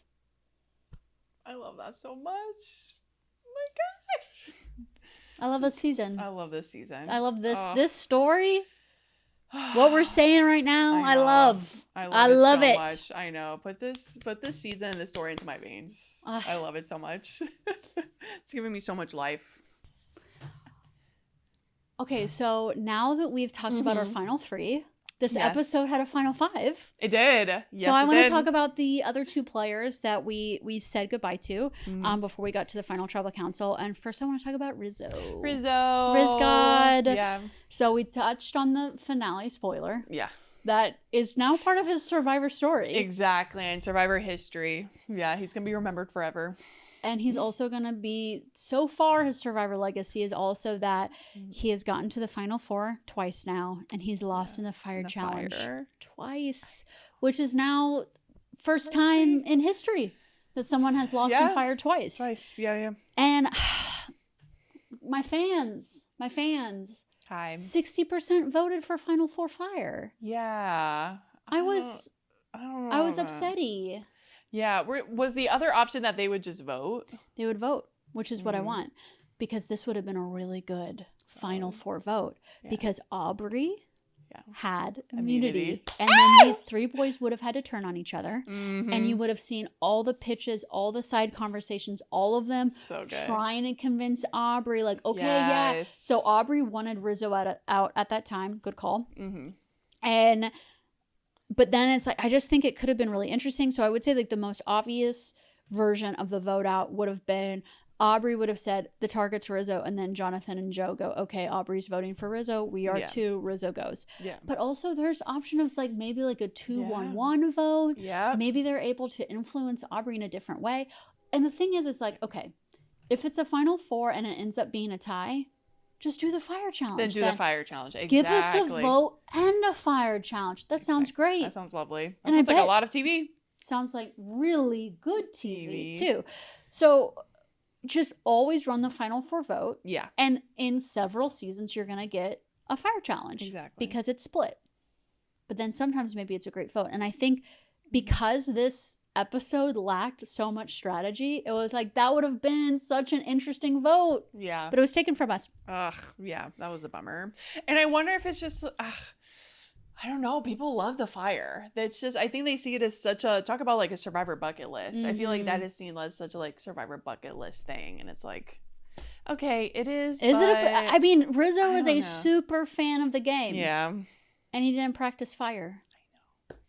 Guys, if you want to play the show, Please practice fire for that alarm girder. Please practice fire. It was very sweet. Don't be like me and when I go camping.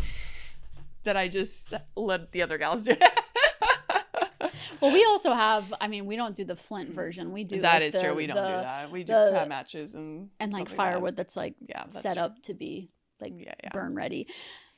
Yeah, we'll be camping next week. I know. We will be camping on our own remote island next week, guys. We're having our own Survivor. It's going to be a lot of fun. I loved also the moment between Joe and Rizzo where Joe helps him. Oh my gosh, make fire. Yeah. Because it was a callback to Eva. Yeah. And I feel like this is where Joe shines, is that helping people. Yeah, he's the caregiver. Yeah. And Joe and Rizzo had a really good tight bond in relation to Rizzo opening up to Joe about how his brother has autism and how his story with Eva like meant so much to his family, so much to his brother. And so they just had this really tight bond through the whole game because of that. And then to see Joe help Rizzo, like to see that arc of like he can't make a fire at all, and then suddenly he's like every time he strikes he's making a fire. Ended up not being I know. not being enough. Do you think he just like stressed? Do you think it just like got in his head? Also, Jonathan was so good. I know Jonathan was so Jonathan is just good. a one go like, and there's fire. I know, and I feel like now we've been teased for 2 seasons. I want to hear Rizzo's pitch so badly. I mean, we said this last episode that we're like, oh, who should be the last 3? And I'm like, well, I don't know who deserves it, but I want to see Rizzo. Like, I'm ready. Yeah. I'm ready to hear Rizzo's speech. I'm ready for his speech. Please. Because it would have been so interesting because we, the audience, have had the thrill of seeing Rizzo play 2 seasons. Yeah. So good. And I hope he comes back. He's gotta, right? He's gotta come back. He's gotta come back, Rizzo, right? please. And he's gonna come back and he's gonna know how to play fire. Exactly. What if he like bulks up too? That and it's like ready to like win challenges. He's a big guy. It's like, oh, I'm a challenge beast now. I decided I'm switching up my game and I'm a challenge beast now. That would be wild. Let's do it. Let's do it, Rizzo. Why not? Let's do it. I love it. Because Rizzo's on the island perception this season has been so interesting to me. Yes. Because Aubrey was saying, I don't want to sit next to Rizzo at the end because he also has an underdog story. And I was like, who are you talking about? Yeah. I don't consider Rizzo an underdog. He didn't have to play as idol because he knew how the vote was going to go down every single time. He had multiple final 3 deals. He was like, he described himself as being in the nucleus. Yes. Oh, that was such a perfect description. Yeah, like, that's exactly it. Yes, that is correct. He fumbled at the beginning. Yeah. Being kind of an annoying super fan, being a little lazy, but then he found his stride. And it's like, okay, yeah, I'm a little annoying. Okay, yeah, I'm a little lazy, but you love me. But you love me, come on. And you want to work with me. And I'm like, no, he was not an underdog, but the fact that they all saw him in this way, I think was really interesting. So Rizzo said that Emily said to him at Final 9, I don't even know what you're doing. And that clued to Rizzo that he needed to get to the end of the game and he needed to sit with people at the end that the jury didn't respect. And I think Rizzo's best chance of winning was who he was going to go to Final 3 with Joe and Jonathan. Yeah. So the fact that he's such a good player that he understands, he does not, like, these people are not picking up on the Riz God. And that he then looks around and understands exactly who he needs to sit with and gets so close to sitting with those exact people at the end. And the one reason that he doesn't get all the way is because of, like, this other thing, you know? Like, it's not because of people voting him out. Yeah, it's always been fire. He still would have sat next to Aubrey, though, regardless. Yeah. Oh gosh, what was I just gonna say? We might need to boop. Yeah. Okay, you were just talking about Rizzo, his perception. Oh, darn, I lost it. What were you talking about? It was something about how he was viewed in the game. Oh, okay, I'm back. I got it. And it's interesting to me thinking about viewers, like fans of Survivor and viewers, so much of what I heard was people like finding Rizzo like so annoying, and they described him as like not self-aware, like he doesn't like exactly like he doesn't even know what's going on. But like what you just said, I'm like, no, he knows. Like, he knows how he's coming off. And, like, even in that beginning when maybe he didn't, because, honestly, he's a human. He's a Survivor fan. He's going to be so pumped up to be on Survivor 50 with all these amazing people. Like, give him some freaking grace. But then, yeah, once he, like, got that out of his system, then he was laser focused, and he knew what he needed to say, how to act around people, what to do. Like, no, he's actually, like, very much aware of what's happening. And he knew how he needed to personally change about himself, and he was flexible and he was adaptable. But I feel like even the viewer perception of him was like, oh, this like annoying kid that isn't self-aware about himself and how annoying he is. And we're like, no, I think he knows.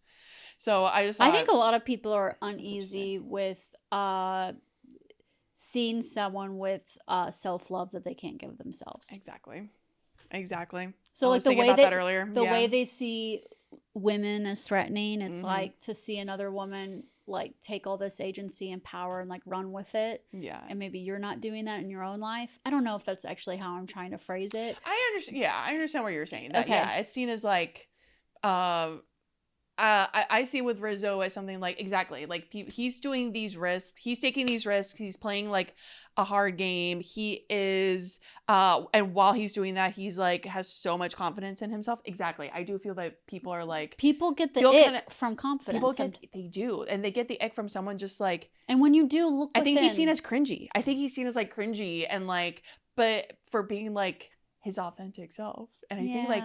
And it being his truest self, and I think so many people aren't that they like curl at the thought of it. Yeah. So I think like seeing someone like that being so like proud about like who they are and their background, and like being just like so excited about being in Survivor 50, like people like they can't handle it. It's fascinating. It's too much. Yeah, it's fascinating to watch like people. I don't know, like get the ick, and then when you really ask him, it's like, okay, well, why is he actually annoying? Like, what is it truly about him that's like, oh, it's like, oh, he's too much. I'm like, okay, so nothing, got it. This is the thing that shooketh me the most from the exit press, is that Rizzo said, so he was asked about, okay, Surie's Wizard of Oz, Rizzo, Surie, Ozzy, were you really trying to get to the final 3 with them? Which was a huge question of ours. Yes. The whole season. Yeah. Is that, we're like, oh yeah. Does he really want that? Because he's not, like, we know he's not going to win. Yeah. We know Surie's going to win. Why are people trying to take Surie to the end if they want to win the game themselves? Yeah. And Ozzy is blaming Rizzo on his loss. And when Rizzo got to Ponderosa, he said that Ozzy told him, you were losing the game regardless. You could have come and lost with me. Yeah. Holy shit. That was a crazy thing to say. Yeah. That was. So now we know Ozzy's plan was, I'm going to get Surie to the end and I'm going to lose to her. Yeah. Yeah, and that was just going to be like, he was so set on that was going to be his legacy. Like he was seeing it very much as like, I'm the person that got Surie to win, essentially. Like it's going to be on me and my shoulders. And that was a huge question mark for me this season, and I was so satisfied that I got an answer. Yeah. I was like, now I know. But that was what he wanted to do. And Rizzo said, that's not how I'm playing the game. Yeah. That's not how I'm going to do that. And I'm like, Rizzo? Good for you. Good for you. Yeah. You're like, no, I'm not just going to play to lose. Yeah. My goal was to play with these legends, learn from them, and cut them when I needed to. Exactly. And that's exactly what he did. Yeah. Good so Rizzo. Wow, masterful. So work on the fire. Just work on the fire, buddy. Okay. Work on the fire. You're honestly, I got no other notes for him, if I'm being honest. Like, I thought he played a great game. And who oops, sorry. If you being lazy isn't really hurting anybody, be lazy. Then be lazy. Be lazy. If you can sleep fine in a boat, then sleep on a boat. sleep Who in the cares? boat. Yeah. Like, again, I truly have no notes for him. And if aside from that. Stephanie is disappointed in you, who cares? You know what? Honestly, okay, my take, if someone like Stephanie is disappointed in you, you're doing the right thing. Exactly. You're on the right track. Exactly. Okay. That's my take on that. Oh, should we talk about Tiffany? Yes. Let's do it. Another person we love. Which one? The puzzle piece. I know we were hyped and excited for Jonathan when he threw up on the side. Yeah. And kept going. Like, that was an exciting his moment. guttural scream, his pounding on the ground. So I really don't mean to take that away from him. I was cheering on Tiffany though. I wanted course. her to win so Of course. and she was so close. She was so close. She was so close. Oh my gosh. Like, it was right there. I can't reiterate, if you didn't watch it, I can't reiterate enough, that puzzle piece was there. It was just about, like, truly just, like, cinching it in. But it was so, like, it was such a weird puzzle with, like, the center cut out that exactly. So, like, getting the pieces was just gonna be, like, it was a bit trickier. But damn. That damn. And she said she would have won in some motion because she's an artist. Exactly. She's got the hands. Yeah. She's got the fingers. She can handle it. She would have 100% killed it in some motion. So that's not a doubt in my mind. Oof. That was hard. No, we've already talked about how, like, we loved Tiffany's anger because it was so real, and we love that. And also, she is like a magician, and the fact that she can be, like, laid out. Someone compared her to Sandra, like, tell it like it is. Yes. And still have people love her. Yes. That is such a rare quality. That is such a amazing quality. Yeah. However you were shaped to, like, embody that, you're gonna have a good life, Tiffany. Exactly. Because that's a superpower. Because she said she was very good about always seeing it with love, but I also loved her point of, like, she was also always very clear of, like, let me just vent. Let me just have my feelings, and then I can bounce back. Exactly. And I, like, you know, I was like, my parents raised me like that I could always, like, have my reaction, and they, like, allowed me to, like, have my feelings. Yeah, they were open to it. They were open to it, like, bring it on. Yeah, like, it's okay. Feelings aren't scary or weird. Like it wasn't like like me talking back to them wasn't received as talk back. It was like, or, like, rude. It wasn't seen as, like, it's like we're having a conversation. Exactly. It's a back and forth here. Yeah. And so I see that in her of like, just I'm feeling it. Yeah. Tiff, don't come at me with your fake sympathy. You were part of wanting to get me out. Don't you? I'm not having that. Exactly. But then let me sleep, give me a meal, and I'm going to write for you, girl. Exactly. Because we're good. That was game hurt, but it wasn't it wasn't real hurt. Yeah. It wasn't, like, real betrayal. It was game betrayal. And also her at her final tribal council, where it was like, again, it was just her last tribal council, because it was so obvious. It was so obvious that she was going, and her saying, "I have some things to get off my chest." That is so asinine. That is so stupid. It's only scary when they lose to me.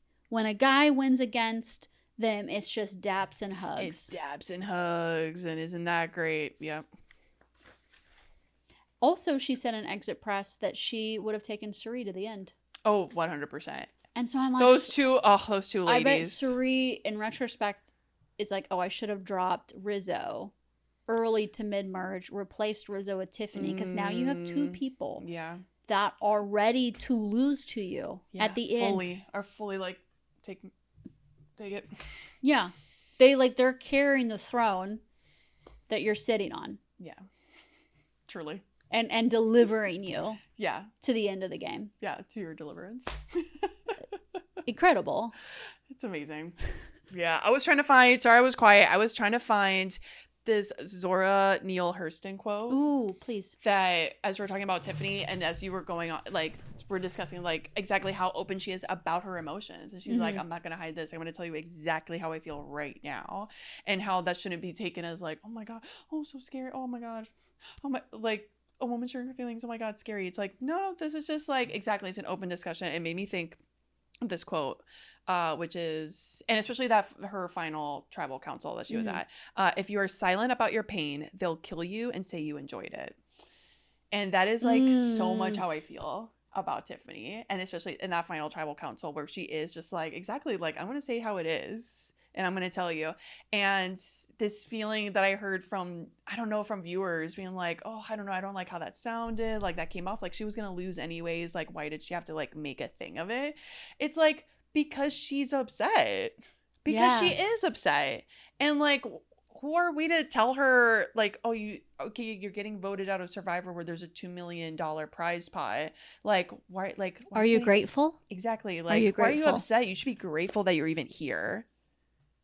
That's crazy talk. That's crazy talk. And so, also you want to like end your story on your terms. Exactly. And and you can't be silent about it, because then people are gonna put on whatever they want onto your story. They're gonna project onto it. And so she's like, let me tell you exactly how I feel. And also like not wanting to confuse people. Yes. Clarity.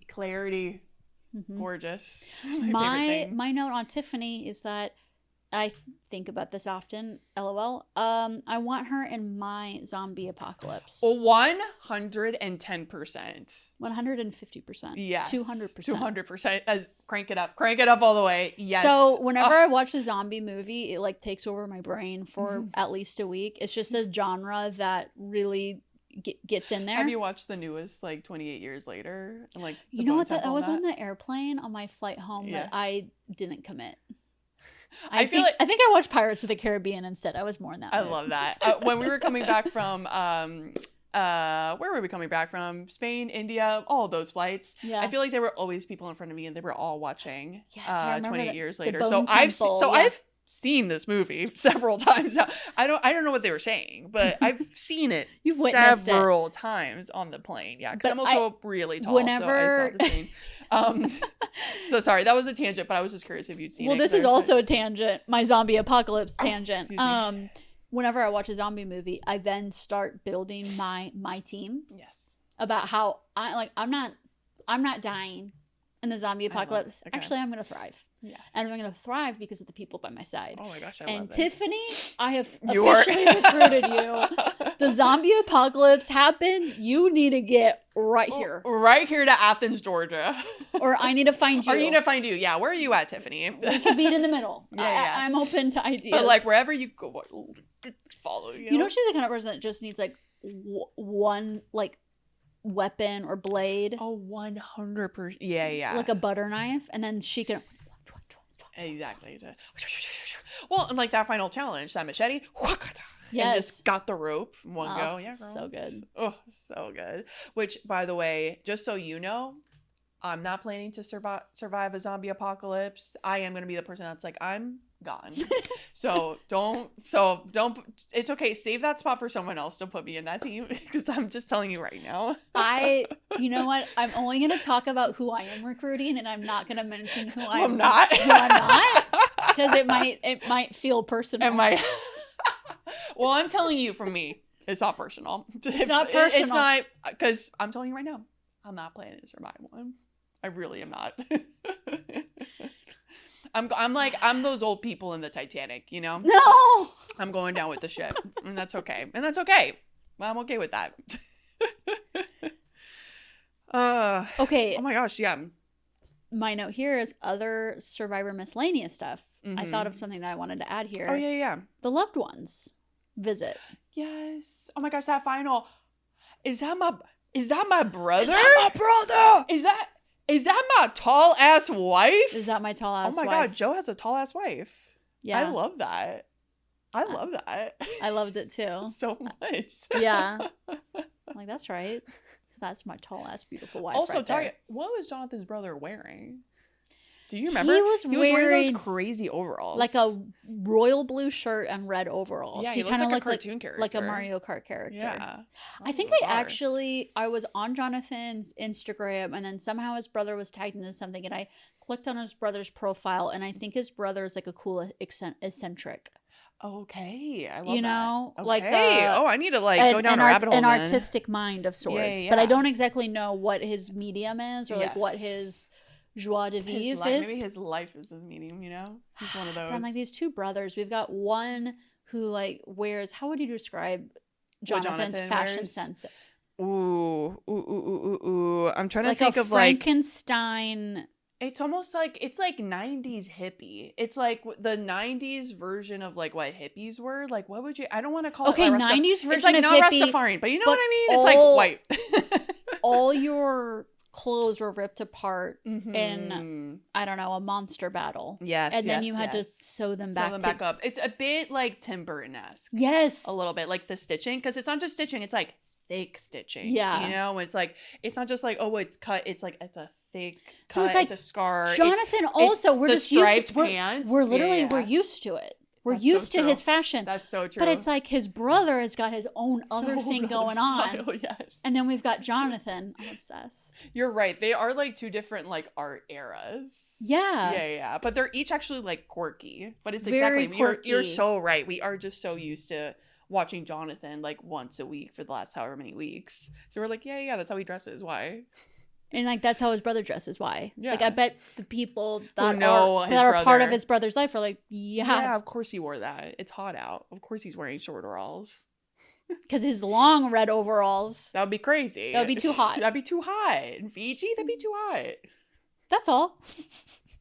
I will say overall, okay.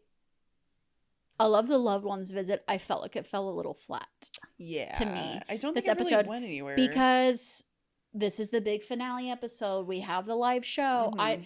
I'm already very stimulated by Yes. everything happening. The adrenaline Yes. is high. I just think it just didn't have the like emotional force that the loved ones visit always usually has for me. And we haven't had that in so long. Yeah. We haven't had that since Survivor season 40. We haven't had it for 10 Wow. seasons. So I'm like, please also bring that back. Yes. Just do it earlier. Please. Yeah. And if that's Make too, it a if moment. it's too expensive to fly these family members out, do more sponsorship deals. Do it. I don't mind. Oh my gosh. So we are going to close out this recap with the preview Yes. for our next season of Survivor. Season 51. Open era. Open era has begun. Yeah. So let's talk about the open era thing. Yes. So essentially how they posed it is like any twist, any advantage, any setup that has happened in the past is up for grabs. It's up for grabs and it's a possibility now. And Mhm. I listened to an interview with Jeff Probst that he was talking about how his thinking in the seasons to come is that he doesn't want like the production team to be so rigid on this is the new era and we always do things like this and then we do things like that. It's like, starting with 3 tribes of 6, we always have to do that, or being so like almost feeling like I feel like they were a little stuck in like the pursuit of consistency and continuity when actually like just season to season change it up to make it better. Exactly. And so it's such a he's good saying like game. there's going to be there'll probably be some seasons that are just a number, as in like Survivor 51, and then maybe other seasons a theme. Yeah. We can bring back a theme. Please bring back a He said, and if theme. in the casting process, if a theme almost reveals itself by the cast that they're assembling, he's like, we can do a theme. Yeah.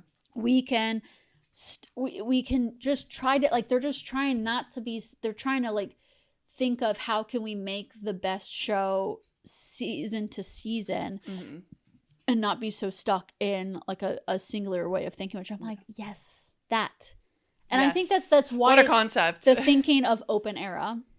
What I have in all caps note is we need Orna.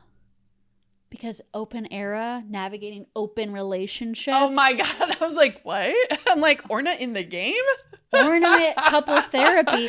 I just binged couples therapy, and it's all these couples, a lot of couples navigating open relationships. Oh, yeah. So if it's and the open, newest season or the previous, was it? The newest season and the previous season, because I binged both of them last week. There's people navigating open. Yeah. So I heard open era, and I felt like people being like, hey, we're in alliance, but it's open. Oh. But it's open. Hey. I love that. You go into the jungle to get some couples therapy with your number one. I would. Oh my God, talk about like a celebrity like cameo on Survivor. If they actually did get Orna and they're like, oh, okay, we're gonna like to discuss. That would be such alliances. a niche, like what the hell? Whereas like the two of us would be like locked in. Oh, so many people would be confused. Okay, well, what about maybe Orna? Maybe it doesn't make sense for Survivor. What if Orna visited? I'm sorry. Now it's a little bit of a tangent. I'm sorry. But we were talking about this earlier. So if you listen to this whole thing, it's a bit of like a full circle. Love Island. Yeah.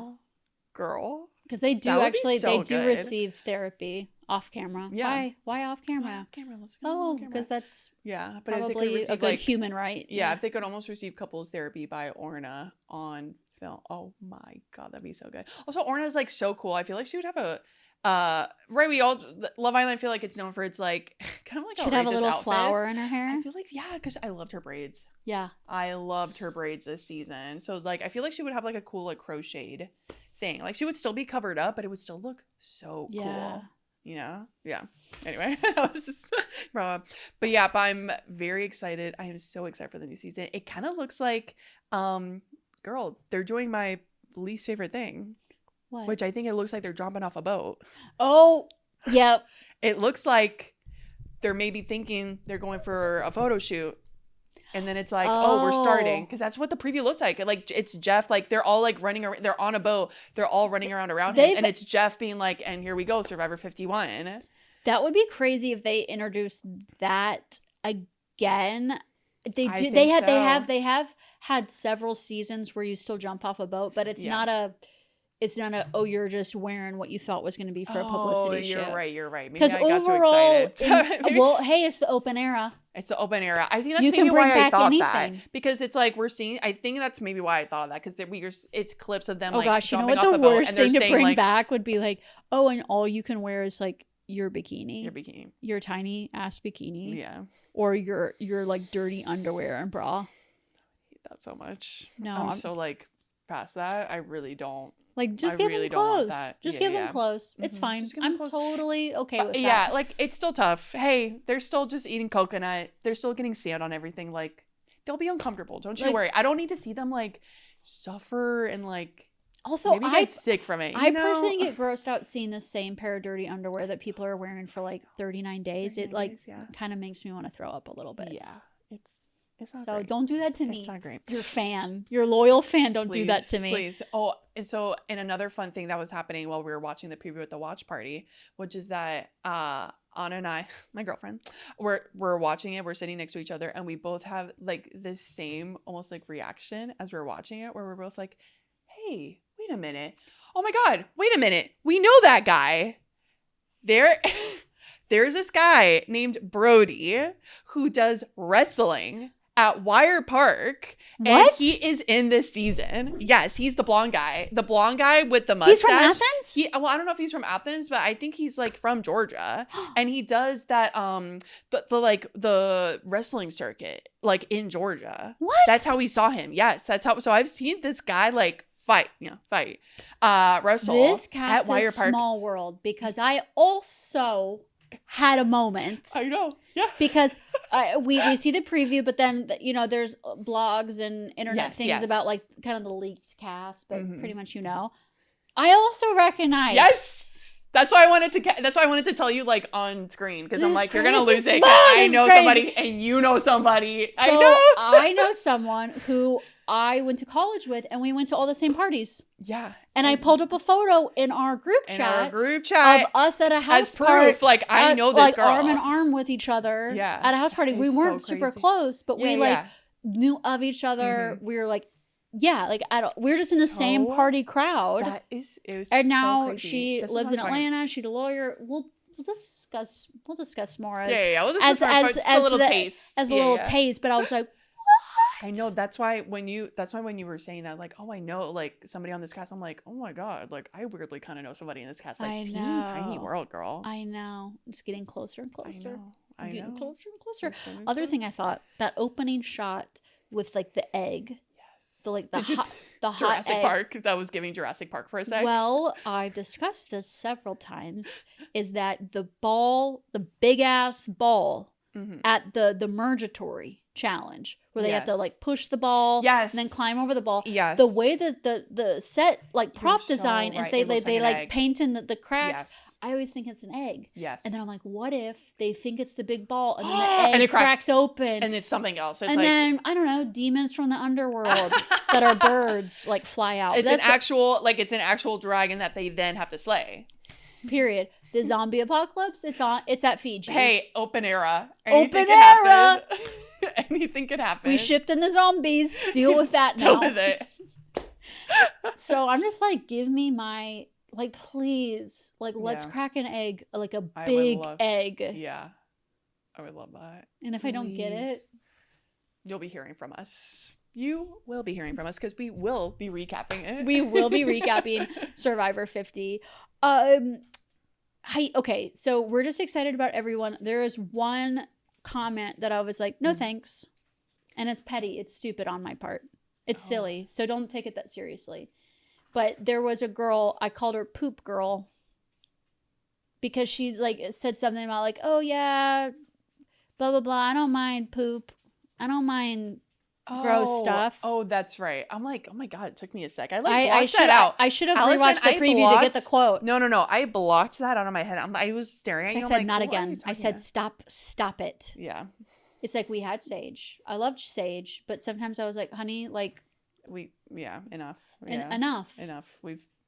That's an inside thought. Mm-hmm. Like, let's just be gross, like in our private worlds. Yeah. And not put that on other people. Yeah. Don't do it. Oh, it's Nana getting into the corona. Nana's rootin'. A little piglet. See, Nana's ready to party. Okay, so I agree. I agree. I'm like, what is this? It's like this trope of like, oh, this girl, you think she's so high, like you would never believe that she's a nasty ass pig. Like, what? And I'm like, what if we have the girl who's like, I am not pooping on this island. I poop in toilets only. I am holding it in for 26 days. Mark my words. You want to see the willpower of a woman who has her shit together? Exactly. Truly. Literal sense. Yeah. Watch it here. Exactly. I want like a Samantha Parkington type. I want like a Blair. Someone who like sees someone like pick their nose on their tribe and it's like, that's disgusting. Disgusting. You pig. How dare you? You're on TV. Not saying I like love that in a person. It's just a different we want like a different trope. Like, okay, we've had like the gross girl trope. I would love like an uppity. I want like an uppity wasp or something. Yes. Like, give that to like her look is literally like a sweater like wrapped around her shoulders, and like that's her like look on Survivor, and a headband. And as part of her like unraveling is seeing people like be gross, let themselves go. Yeah. And she's like, I would never. And she's truly like, she never has like dirt under her You want to see strength? You want to see power? It's in my personal. Give me like, oh my gosh, give me like a sorority girl in Rush. Yeah. You want to see like, exactly. You want to see. They don't have access to bathrooms. No. They don't have rooms. No. They still get ready. And they still get ready. They still have like 5 outfit changes in a day in the Georgia heat. In the Georgia humidity. Yeah, full face of makeup. Yeah, hair done, nails done, the little click-clacking heels. Yeah. And that's what I want now. That's what I want to see that so bad. I just, give me something different. Like, we already had to see Christian like literally shit his pants on screen. I'm done. And we're done. Stop talking about poop. Yeah, enough with the poop. Maybe someone has like a sick fetish in production and like loves it. They got like a what is it, like a scat fetish, and they like are getting off by like adding it, like including it, or they just think it's funny. They just think it's funny, and I think a lot of people do think it's funny, and we don't think it's funny. We have plenty of fun, and we're plenty funny without scat in our lives. Yeah, without that. So that is, oh my gosh, that's Survivor 50. That was Survivor 50, girl. We freaking did it. What a fun time recapping with you. I literally have had a joy. And it's been so much fun. Thank you for all of our new listeners. Thank you so much. Like we said at the very beginning, the show must go on. We do not stop. We do not slow down. Mm-hmm. If you're like, I don't watch Love Island. I don't do that. Yeah. Guys, this is my pitch to you. Mm-hmm. It's summer. You need a break. You have been working your mind so hard, doing cartwheels, doing acrobatics, doing contortionist tricks, with all the strategy, with all these big players, with this 24-person cast. It's time to let that go. It's time to chill out. It's time to chill back on a beach lounge chair with some hot dummies. Yes. Some hot dummies who are looking for love. Yes. Or looking for a hookup. Yeah. Or to become an influencer. I was about to say yes. And I also, when people have, like, people repel sometimes to the show. Yes. And my homework to them is I say, give it 3 episodes. Truly. That is like perfect. Yeah. Give it 3 episodes and come in with a feeling of like unlocking the brain. Yes. Like letting it go to goo a little bit. Yes. And then something in you turns on. Yeah. Like and then you have a fever dream of a summer and you're obsessed, and then you actually get to Survivor level of intensity. Honestly, yes. You will reach it. Yes. Actually, so true. But yes, by the end there. You have to start with just like, floating in a pool, letting your limbs just like go to ease. And just accepting these hotties as they are. Yeah, and just letting that cool wave just like come over you. And trust us. It will get cutthroat. It will get cutthroat by the end. I promise you. And you will start to lose your mind. Yeah.